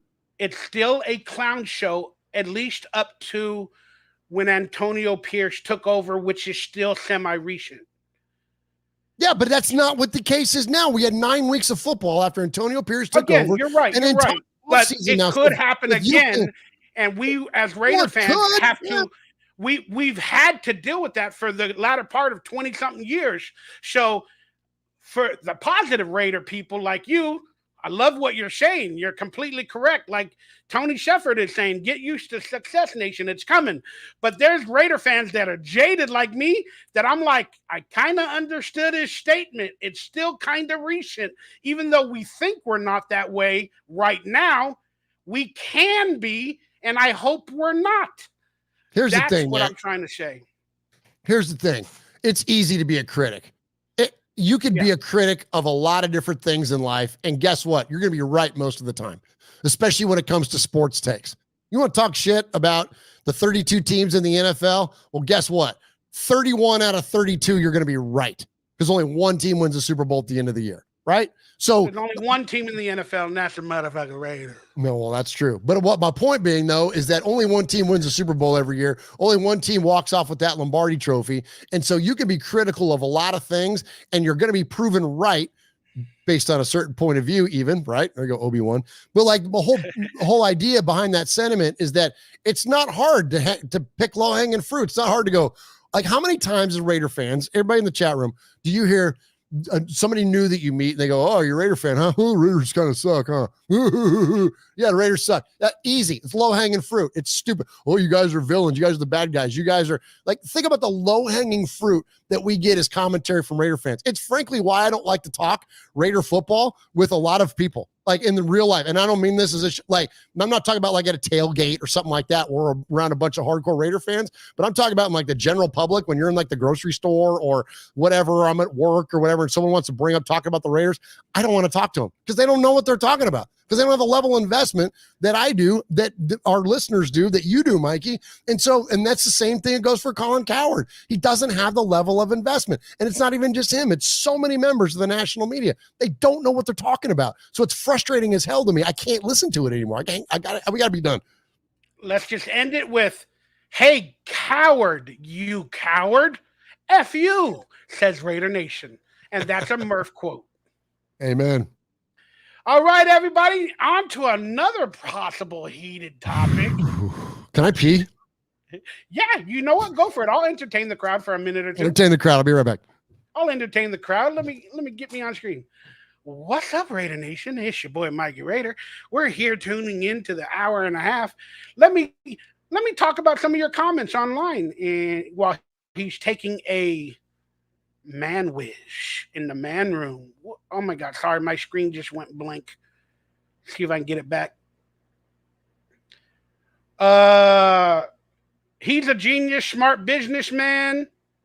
Yeah, that's what we were talking about earlier. Content creators, they're just making a business off of the name of the Raiders. And Momo said, coward let his wife hang out with her guy friends without him. Oh, coward lets his wife hang out with her guy friends without him. He might be, what do they call him? Cucks? He might be one of those. We definitely know he's a cock, but he might be one of those cucks. I don't know. That's the adult conversation that we have on Mondays with Mikey and Murf. The show doesn't make any money normally, except for thanking for you guys for the super chat. And that gets you another 2 entries, Amamo Mother, into the Amari Cooper Double XL Raider jersey raffle at the end of August. I wish I had it to show you guys. My apologies. But I'm on the level. I promise you guys. True Raider said he's 1,000% on Murph's level. Do you mean with needing to take a piss that you're on his level? My 51-year-old bladder has spoken. I made a joke the other day. Somebody put a video from the Neverending Story where the kid was on the dog, Atreyu, and he screams, yeah! And then the song goes, turn around, look at what you see. You ever watch that movie, Neverending Story? Heck yeah, man. Atreyu, bro. But somebody put that clip where he's on the dog screaming, yeah, and then you hear the words turn around. And then I said, that at my age, that's exactly how I feel when I finally have a bowel movement. Yeah! Turn around. Look at what you see. It's an actual piece of dookie. Finally came out of me. Fantastic. You drink my water, dude. Well, fiber. I've been eating beans, and I'm vegetarian now. I've been vegetarian for 22 days. Good for you. Drink a lot of water, man. Don't flush the 29th. No, I've been vegetarian for 21 days now. Get you some water, man. Water and coffee. Yeah, I drink it constantly. Good. Beans and water and broccoli, and I eat nuts. I mean, I just stick to hard seltzers. Hard AF. And again, your guy, your friend. Oh my gosh. With more money. Amazing gentleman. Thank you, Aaron. Yeah, we read that comment a minute ago. All right, let's get into, I don't think it'll be heated, but so even if it is, Mikey, you know it's all love, brother. Yeah, it's all good. Well, I'm an insecure dude. Sometimes it's like with text messaging. When they write something, you don't really understand the meaning or the emotions behind it, so you think of it in one way. That's how I get. It's weird. That's why I always tell you how much I love you, man. That's why they're just sports takes, man. It doesn't mean I feel any kind of way about you or anybody else. we were talking about Colin Coward being a cuck just recently with Animal. That was his quote. He said he's probably a cuck. He's probably right. Davante Adams, there's been a lot of talk about him for many reasons, whether it be trolling comments by the press or stuff he said on the show Receiver. I don't know if you've had a chance to watch it, but I just feel like he's being diva-esque, and I don't mind it. But I do think there is a lot of I forgot the word, but I think there's a lot of true to the statement that he will be traded. And I think it'll be before next year, and I'll explain why in a minute. But do you think he'll be traded? Because I think you told me that you don't think at all he'll ever be traded or something like that. So give me your take on that. Well, I know better than to say at all ever, but the idea that he's going to get traded this year before the trade deadline, no, I don't think that that's going to happen. I do think that there's a world where he will have to rework his contract after this year, take a little bit more of the Larry Fitzgerald route. If you think about that, the way that Fitz was, starting to rework his contract, the deeper that he got into his career, to the deepest points of his career, even shifted into being, a slot receiver because he wasn't able to get separation on the outside like he used to. I think Davante Adams definitely goes that same type of route, and it would take a colossal failure for the Raiders to have it be worth their while to trade Davante Adams. You're not going to have this investment in this coaching staff, and then all of a sudden you're just going to trade away your arguably best player on offense. What kind of messaging does that send to your locker room? What kind of messaging does that send to your... We'll answer some questions in a few minutes toward the end of the show, probably in about another half an hour. But I just want to let everybody know, I see your questions. Save them, toward the end of the show. I'm sorry, Murf. I just wanted to respect them. No, you're all good, bro. Yeah. So anyway, I think that's what it would take a 2-6 type start, 1-7 type start for it to make sense for the Raiders to trade Davante Adams. And there's no world, especially since the more favorable part of our schedule is early in the season, there's no world where we're that bad. And he's getting $40 and a half million next season. Yeah. And so that's what I'm saying. Like he will get reworked after this year, but it's not going to equal a trade this year unless, again, the season is a colossal failure. But there's no world where this is that level of failure where the Raiders need to trade him. Because I'm talking about, if you're 4-4, got to remember, guys, now we have 17 freaking games in the season. If they're 4-4 at the halfway point, we're still very much in contention for a playoff spot. And you're not going to trade your best player on offense when you're in contention for a playoff spot. So when they make contracts, Murf, I believe nowadays, how they get their guaranteed money. They get a guarantee for 5 years or whatever the situation is. Then they get their guaranteed money, and it's all been paid off by year 2 or 3. And then they still have 2 years on the contract, like Davante Adams, where now his salary goes from 27 to 41 million or 40 and a half million. But stop. You got to throw that out the window, man. But I think they know that those are the years that they possibly want to reevaluate whether they trade him or move on from him. I think both parties know when they make those contracts that once the guaranteed money is gone, that they typically want another contract. And then depending on the situation, they know that they might be traded at those exact moments. So looking at next year, you have to say that you're talking about next year. Stop. If we start out 1-7 and they know if they made the contract knowing he was possibly going to be traded in 2025, you might as well trade him in week 9. So it is a scenario where it could happen because it might have been in the contract for next year automatically. Yeah, it could happen.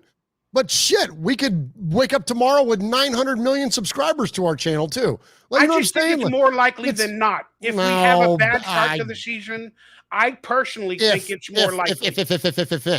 if we see, that's the criteria that people that are buying into this theory that we're going to trade this man. That's the thing. And that's the thing that I will combat against and speak back against and disagree with vehemently, is that the Raiders are going to be that level of bad that we would make sense for them. Because I'm with you.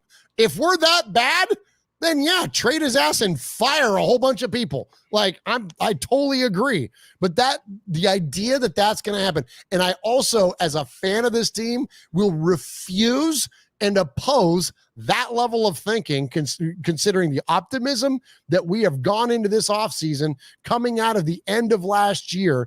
I mean, I was at this Antonio Pierce's first game against the New York Giants, and I was at his last game against the Denver Broncos, and that energy in Allegiant Stadium is different. I'm sorry, Cool Kev. I'm not trying to speak it into existence. I just think about the future and I'm afraid of everything. I go through the worst scenarios instead of the good scenarios. That's my apologies. All right. Easy with that shit. And it's not there. I try. The energy behind Antonio Pierce, the energy in Allegiant Stadium, the energy with the team is completely different. This was my whole point about the national media folks that aren't invested and educated and aware of what's gone on. I've seen it firsthand, been there in it, and I'm just a fan. But the tailgates, the games, everything is different now than it was. That is not going to stop this year. That momentum that we ended with last year is going to carry in to this year. When you look at the Raiders of 2023, there are two different football teams. There is the 8 games with Josh McDaniels and the 9 games with Antonio Pierce, and they are so completely different. When you look at the productivity on offense that we had, so completely different. When you looked at the defensive buy-in, so completely different. When you looked at the individual performances on said defense, completely different. These are two separate football teams. That 9-game team from 2023 isn't going to stop going into 2024. So it's going to lead to a certain level of success. Am I sitting here telling you they're going to win the AFC West? No, but are they going to be so bad that they're going to be in a position where they're going to want to trade away the best player on offense? That's asinine. Hell no, it ain't going to be like that. You think we're going to lose the freaking Chargers, the Broncos, or any of the first 8 teams that we play?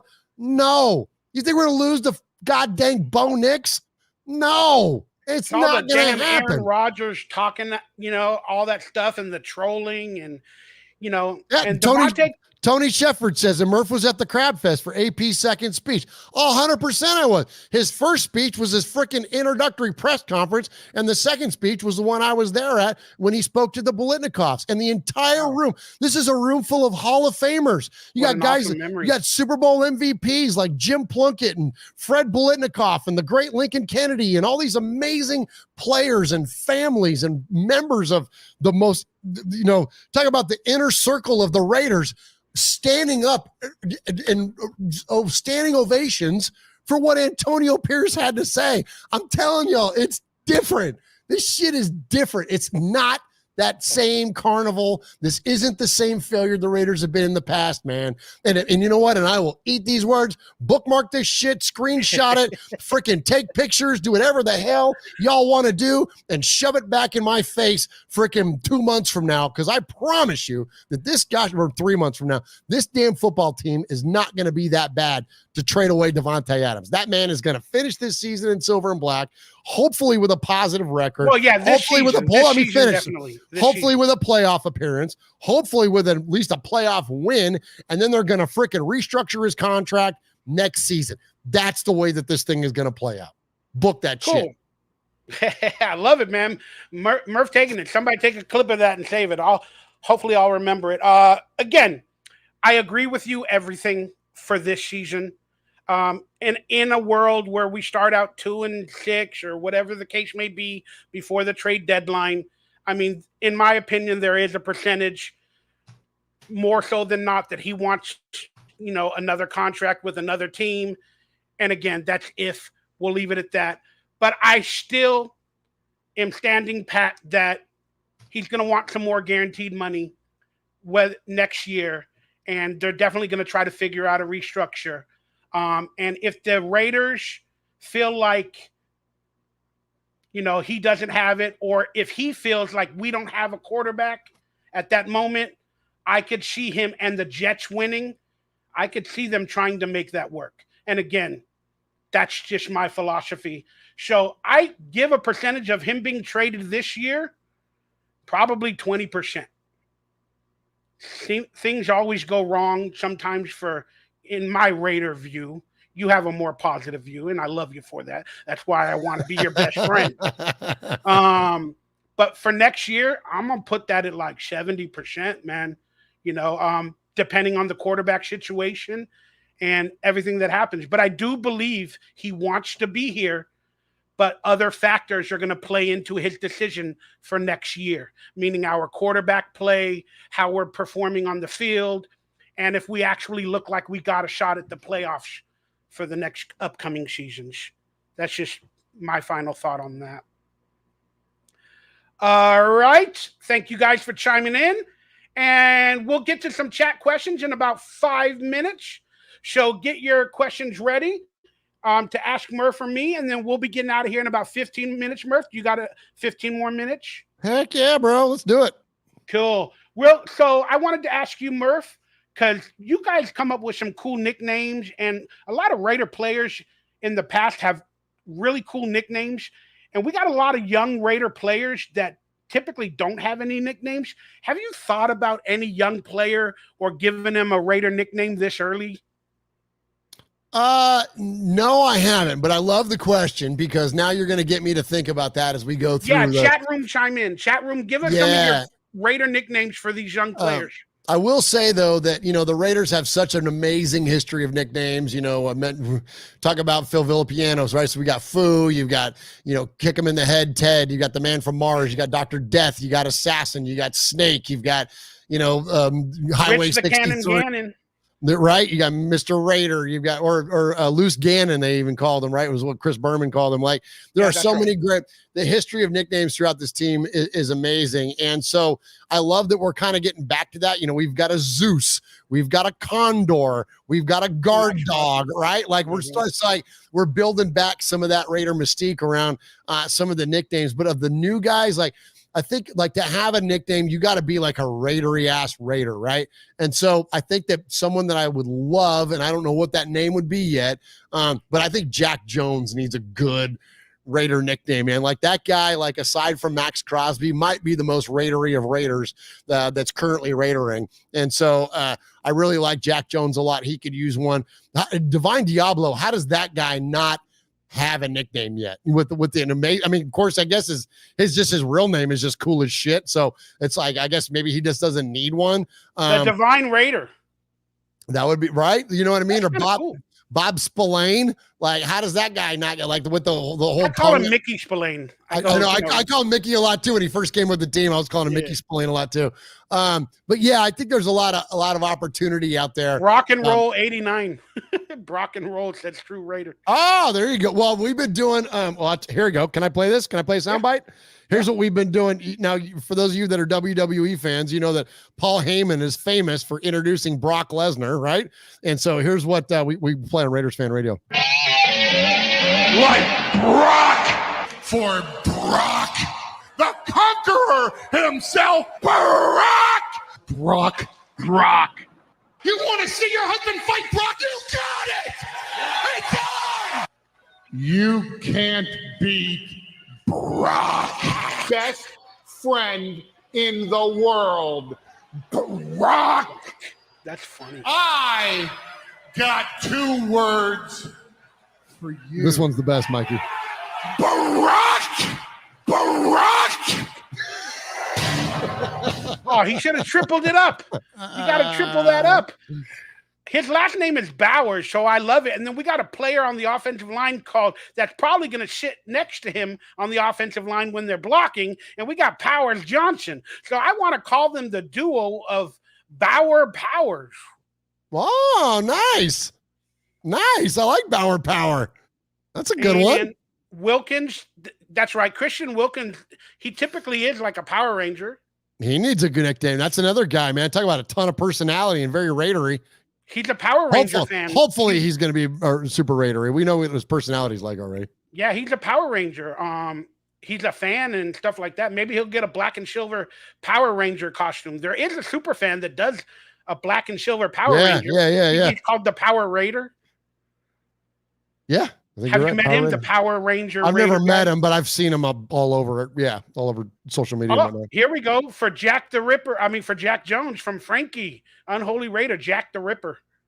That's a good one. Oh, I like it. That's Jack solid. The Raider Ripper Frankie. Jones. Like Jack the Raider Ripper That's Jones. good. Oh, well, I'll tell you what. If he ends up getting another pick 6 or 2 this season, especially if he doesn't get the Chiefs again, I definitely Jack the Ripper. That's legit, dude. I love it. Yeah, that is a good name, Frankie. Thanks for chiming in. Cool Kev said Bowers and Wilkins are called the System.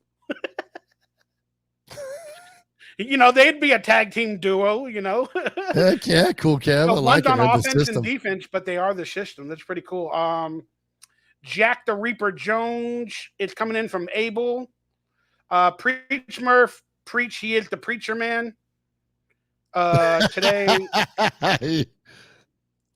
Trey the Flash Tucker. Oh, I like that for Trey Tucker. I like that, man. That's good. Have you heard about how him and Aiden have been working a whole bunch in the offseason? Trey Tucker, that's the wide receiver. Yeah, him and Aiden have been building a chemistry. I think I heard something about that. Yeah. I hope so. I want that guy to make Zeus Zilla. That's a fun one. Bob Burger Spillane off of the TV show, the cartoon. Yeah, good one, Ernie. That's a really good one. Not until the playoffs flipper. So I'm trying to see. I need to get you on my show. Oh, Raiders Rebel. That's right. He has a show too. I'll come on Raiders Rebel when I have the time. Hit me up on DMs and let me know. And maybe Murf will as well. Heck yeah. I tried to type my email into the comments. It won't let me there. But yeah, shoot me an email. I'm not good on DMs, but Murf, MURF at RaidersFanRadio.com. Yeah, MURF at RaidersFanRadio. Wilkins and Josh Allen dislike each other. I'm just trying to see if there's any other nicknames. Shoot me an email. Oh, you wrote that. Zuzilla. Yeah, I like Zuzilla. That's a fun one. Yeah, I'm barely seeing that one. That's a good one. Let me think if I can come up with an Aiden O'Connor. Ooh, I like. Go ahead. Sorry. Go for it. I like Nate the Hatchet Hobbs. That's good. I like it, Cool Kev. The Sheriff Minshew, and then the one we just spoke about, Nate the Hatchet Hobbs. That is a good one. Raiders trivia. What is the nickname for Jack Tatum? They call me Assassin, is what they call him. Come on. That's right. Come on, Flipper. Raiders trivia. Nickname for Jack Tatum. That's what you just showed. Yeah. You just showed. You can't test us, man. Come on. All right, Flipper's a Dolphin fan. Much respect, but yeah, you can't test us. All right. Let's give a nickname to my camp favorite that I really want. I call him like the baby. I'm hoping he's anywhere near Christian McCaffrey, like baby McCaffrey. But Dylan Lobb, I'm rooting for the kid, the running back. I don't know why. I'm just rooting for the kid. I'm rooting for all the Raiders. But Dylan Lobb, should we call him the Raider Lube? Jeez. No. Because you need lube when you go down the middle, and then you need to get in there, like as John Madden once said, you go up the middle. Yeah, no, I don't think we do that. But here's what I do. I do think that he's going to be our version of Danny Woodhead. Remember Danny Woodhead? Yes, he was with, I forgot what team. The He's Jets. from Texas, though. Yeah, the Jets and the Patriots, didn't he? Yeah, I think so. Yeah, both. Yeah. Yeah. Oh, AOC, the cerebral assassin. That's too much to say, though, cerebral. Especially with a lisp. I can't spell that even. AOC, the god. Tired of AOC, though, because I think of that Latin girl with the areolas and the arepas in political systems. Every time I think of AOC. I ain't going to lie, though. I would do her. She's pretty cute. My God. Flipper. I just want to hear her speak. Flipper. Asking what the nickname is for Kenny Stabler. It's my all-time favorite. You can't come on. Look, you want me to pull out another book? Come on, Kenny man. the Snake Stabler. Of course. Evening, Mikey and Murf. I know it's tough, but answer a non-rated question.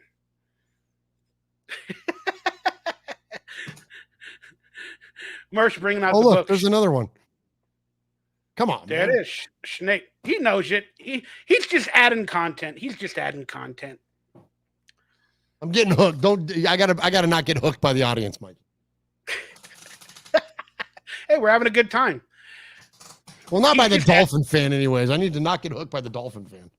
Put on your headphones. Come on. Oh, look, there's another book that says Kenny the Snake Stabler. Murf is playing show and tell. That's what he's really doing. He's playing show and tell. Come on, you can't test us on nicknames, man.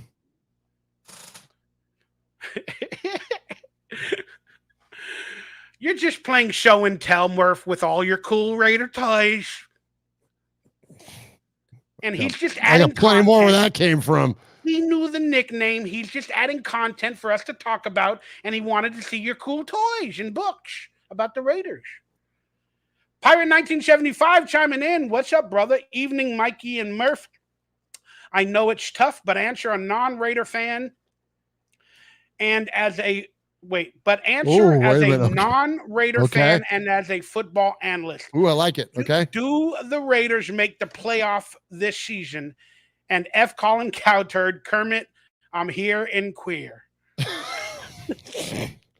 Kermit the queer here. Patrick Mahomes queer here. So there it is. I'll let you start. As a non-Raider fan and as a football analyst, fandom besides, your bias besides, okay. Do the Raiders make the playoffs this season? And then I'll answer. Unequivocally, yes. I don't think there's any, and if the Raiders don't make the playoffs this year, even if it's a 10-7 year and we miss narrowly, I think that it's kind of an opportunity missed, man. I'm not going to call it a failure. Of course, I think 10-7 might make it, but if it's certainly if it's 9-8 and we miss, then no, I think that's an unsuccessful season and unacceptable, frankly. So I don't think there's any world for the Raiders to not make the playoffs this year. For all the things that I pontificated about, and while I can try to shelve my Raider fandom, Pirate 1975, as best I can, there's only a certain level I'm able to do that because I bleed this shit, man. So it's kind of hard for me to put on my quote analyst hat because I'm just a Raider fan in a bonus room with an opinion and a microphone. And but I think I'm gonna really try to do this. When you look around the teams in the AFC, the teams that have fallen off and the teams that have gotten better or stayed the same, I think that the Raiders have outpaced the teams that have gotten worse, if that makes sense. Like you think about like the Buffalo Bills, right? Like they're going to have a steeper climb. Okay. I think the Bengals are going to be legit. We know that the Ravens are going to be legit. We know that the Jets are going to be legit. We know the Chiefs are going to be legit. All right. So those are your kind of like who's going to be like your division favorites. And so who did we outpace? The Steelers. Okay. Because the Steelers are going to be competing for a wild card most likely. Did we outpace them in the offseason? That's questionable, right? Depends on if Russ bounces. I love watching you analyze after you've already answered the question. Let's go. Well, I'm trying to. I gave it my gut response, and then now I'm trying to put my brain behind it. I know. Now we're watching him analyze. It's fun to watch. Yeah, and so I mean, Miami, right? Miami's going to be in there for a wild card, So it's like there's going to be I'll say it like this. I'll wrap it up like this. There's going to be an opportunity for the Raiders to be competitive enough to make the playoffs. So if they fall short of that, it's a failure. So the answer to the question would be yes. Yeah. I tried my best.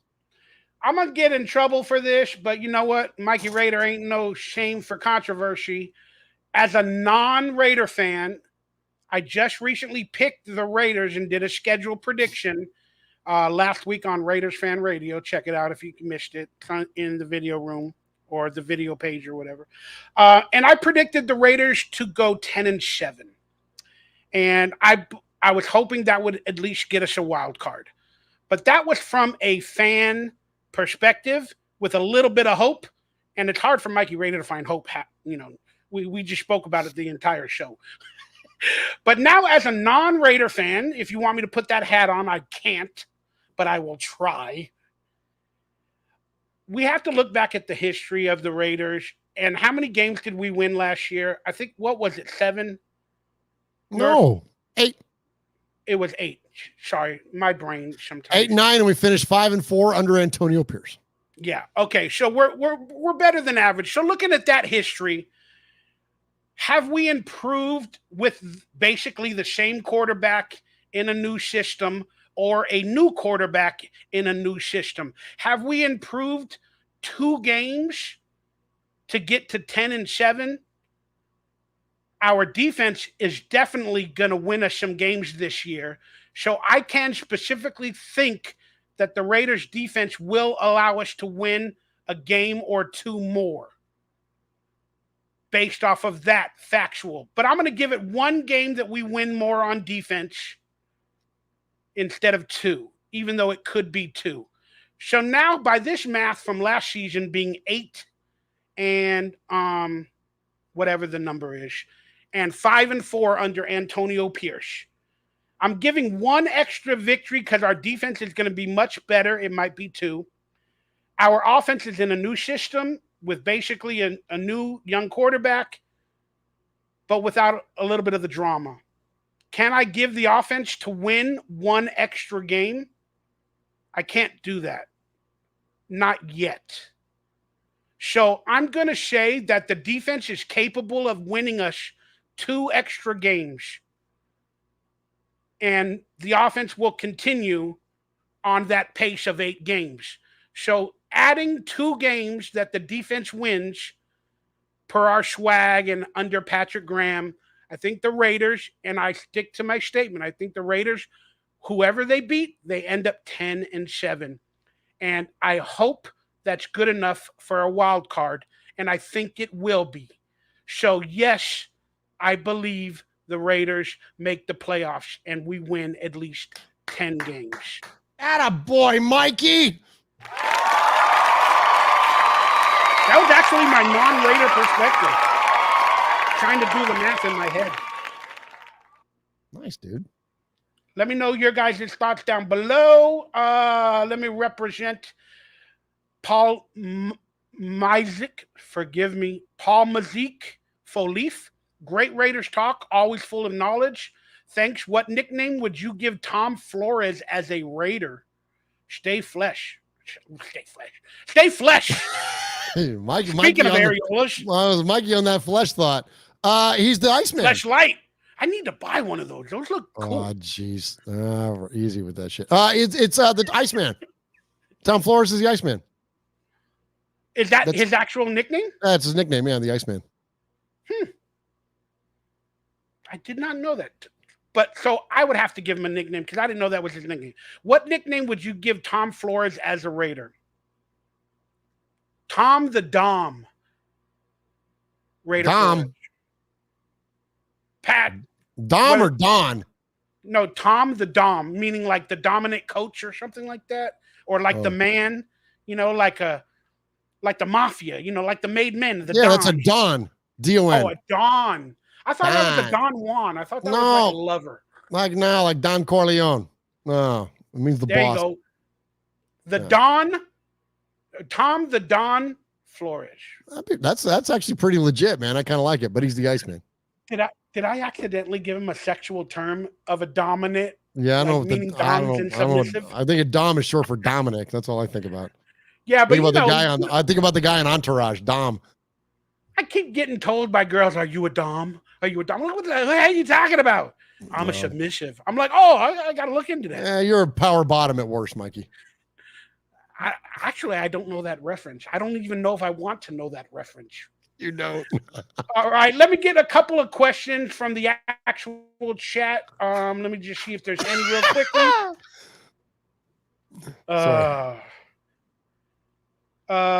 Tony Shepard said, "Hey, brother Murf, I believe high tides raise all boats." That's actually, and I got to give props to so Kenny Stapler from the Pillaging Podcast. Rest in peace, Fly High Kings. Those guys aren't doing that show, and him and Che and Bobby Wasabi and those guys. I got that term from those guys. It was a high raising tide raises all ships, and it's all about just like lifting everyone up. And so that's where I got that term. They want to see me analyze a tofu sandwich. That'd be kind of fun, actually. I borrow a line from Max98. Also, some people like this stuff. Some people love this.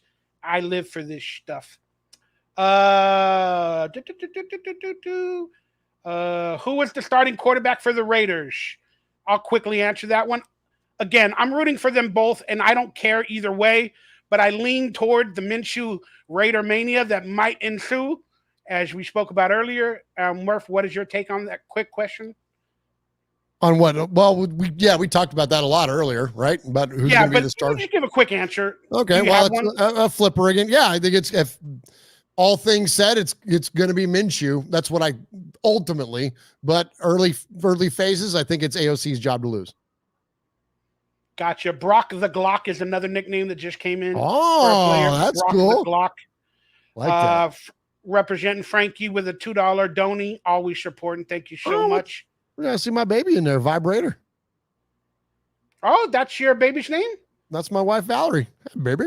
Oh, so she's the one that came up with the name. Oh, thank you, Valerie. Oh, nice. Yeah, she's the one that said Brock the Glock. Oh, nice. We got a pretty girl talking about guns. Oh, she hot as shit. You got a good one. Valerie loves me. You don't remember that song, do you? Valerie loves me. Yeah. Some 1980 song. It's a good song. Yeah, we know that song. And then there's the Amy Winehouse Valerie too, which is a remake of a pop song also from the 80s. Oh, Valerie. I think I remember that song. Valerie. That's a good song. Valerie. Great song, yeah. Papa told me to go to rehab, and I said, no. That's why you're dead, bitch. Oh, jeez, Mikey. God dang. I'm sorry. Jeez. You know, if her papa told her to go to rehab and she said no, and then she's dead a few years later, I wonder why. You know, Mikey, stop it. The ice maker. Almost definitely, Chef got sorry, I'm trying to power bottom. What the F is that? Oh, I don't want to talk about that. I think that's a gay thing. Thanks, Unholy. Why? Oh, why is Wi-Fi a huge douchebag? I'm cool with him. Doesn't bother me. Nate the Great Hobbs. Oh, yeah, I think we said that one. Murphy's just in his own. We're getting a little loopy. We're probably a little tired. You were probably a little tired. That's what happens here at the end. Jacob Sticky Fingers Myers. Jacoby Sticky Finger Myers. What was the name of the Stickum? Jacoby Stickum Myers. Yeah, that's cool. That's kind of Freddie B's thing. Freddie and Lester Hayes and those guys, you know. Vibrator. Valerie's like, I know how to use them, and she's talking about guns, baby. She knows a lot. About these things. That's awesome. So she's like that cartoon. Well, I hope she is, because I love that cartoon. America, F yeah, coming around to save the day with all the guns. And America, F yeah. Yeah, it's getting loopy.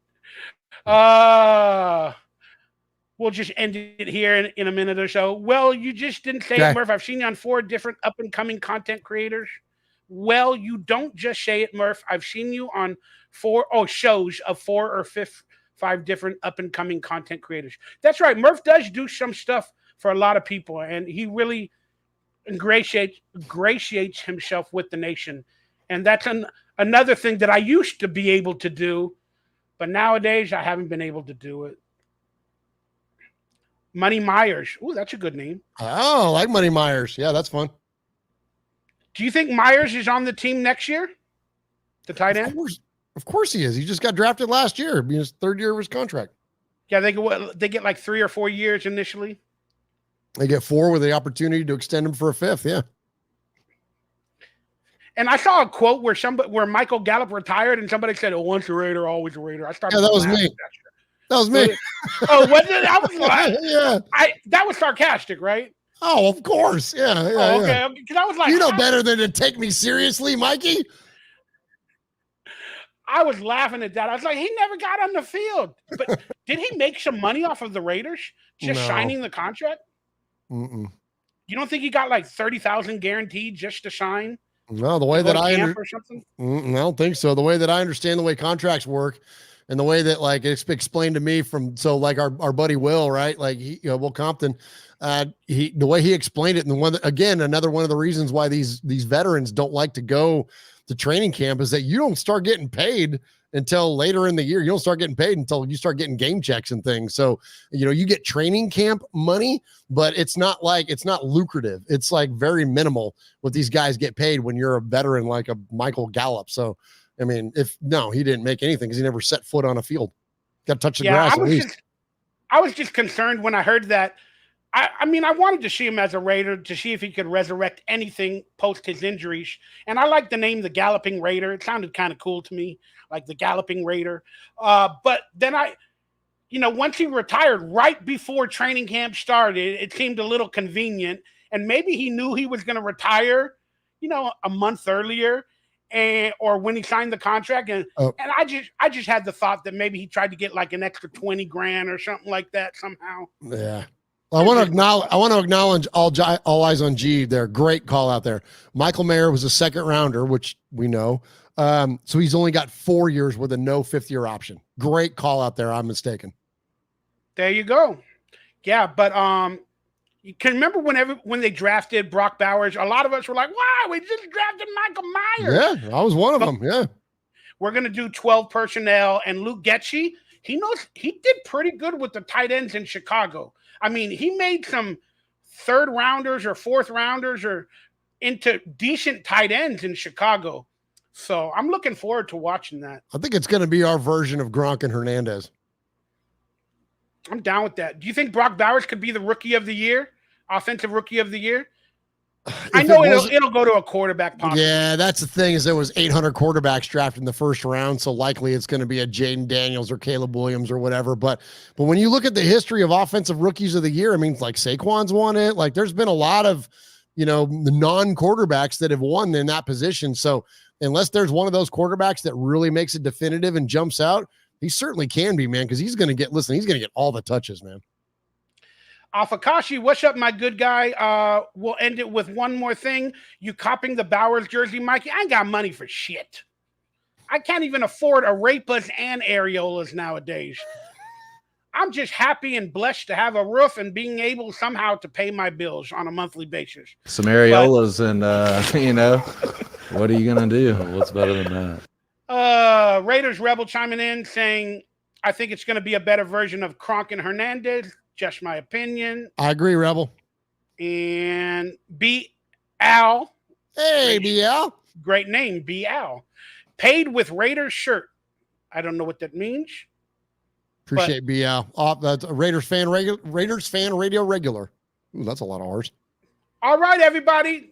That's our time. We went about 15 minutes longer than I expected. But I want to thank everybody for chiming in to this Mondays with Mikey and Murf. And I'm hoping to do more in the future. Again, I have issues with consistency in life. But if you guys enjoyed this show where we just did what we did, maybe you guys can put some good thumbs up, some good comments that you want another one like this. And maybe once a month, maybe at worst every 3 weeks, we can do it. But I know you have a show, I think on Monday with that other gentleman? No, just Wednesdays. Or is that after the game during the season? No, that's after the game. I go on live with Scott Gilbranson and sometimes Mo Moten on Silver and Black Today.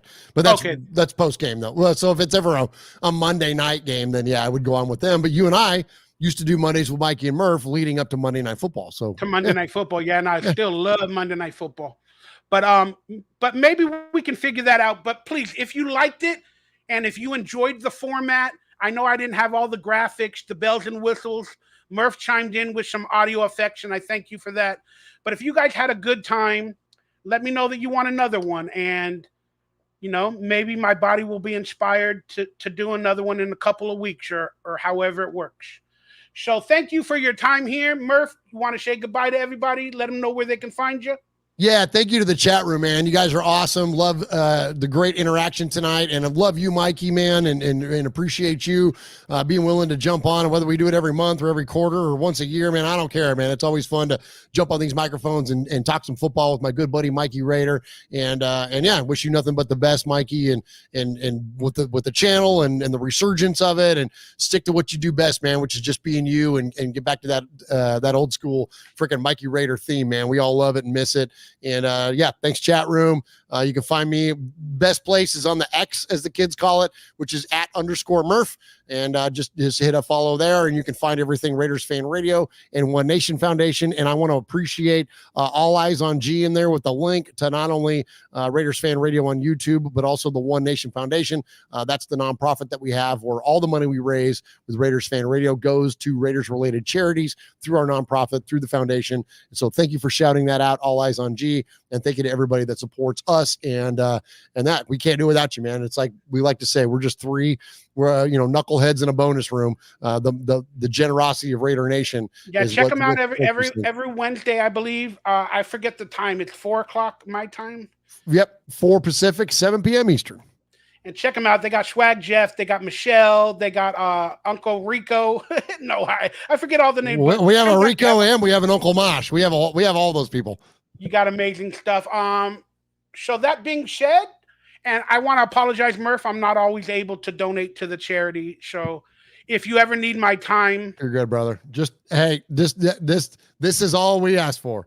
Just give us a platform, give us an opportunity to send the message, and that's all that counts, man. And we love you. Yeah, if you ever need an autograph, or if any from my career or whatever, you'll get some of that to sell or auction off or whatever the case may be. But I'll always give you my time. All right, everybody. So for Frankie, Tony, everybody that's been online making the chat room fire, this has been Mondays with Mikey and Murf. It sounds so weird without the music. We talked Raiders. Just commit, Mikey. Just commit. And football dirt. We had a good time on our show, but now it's time for us to go.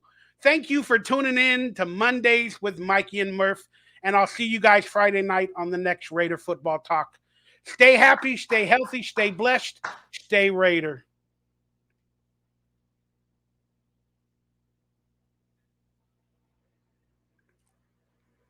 Oh, I got to give that shout out. Somebody sent $10.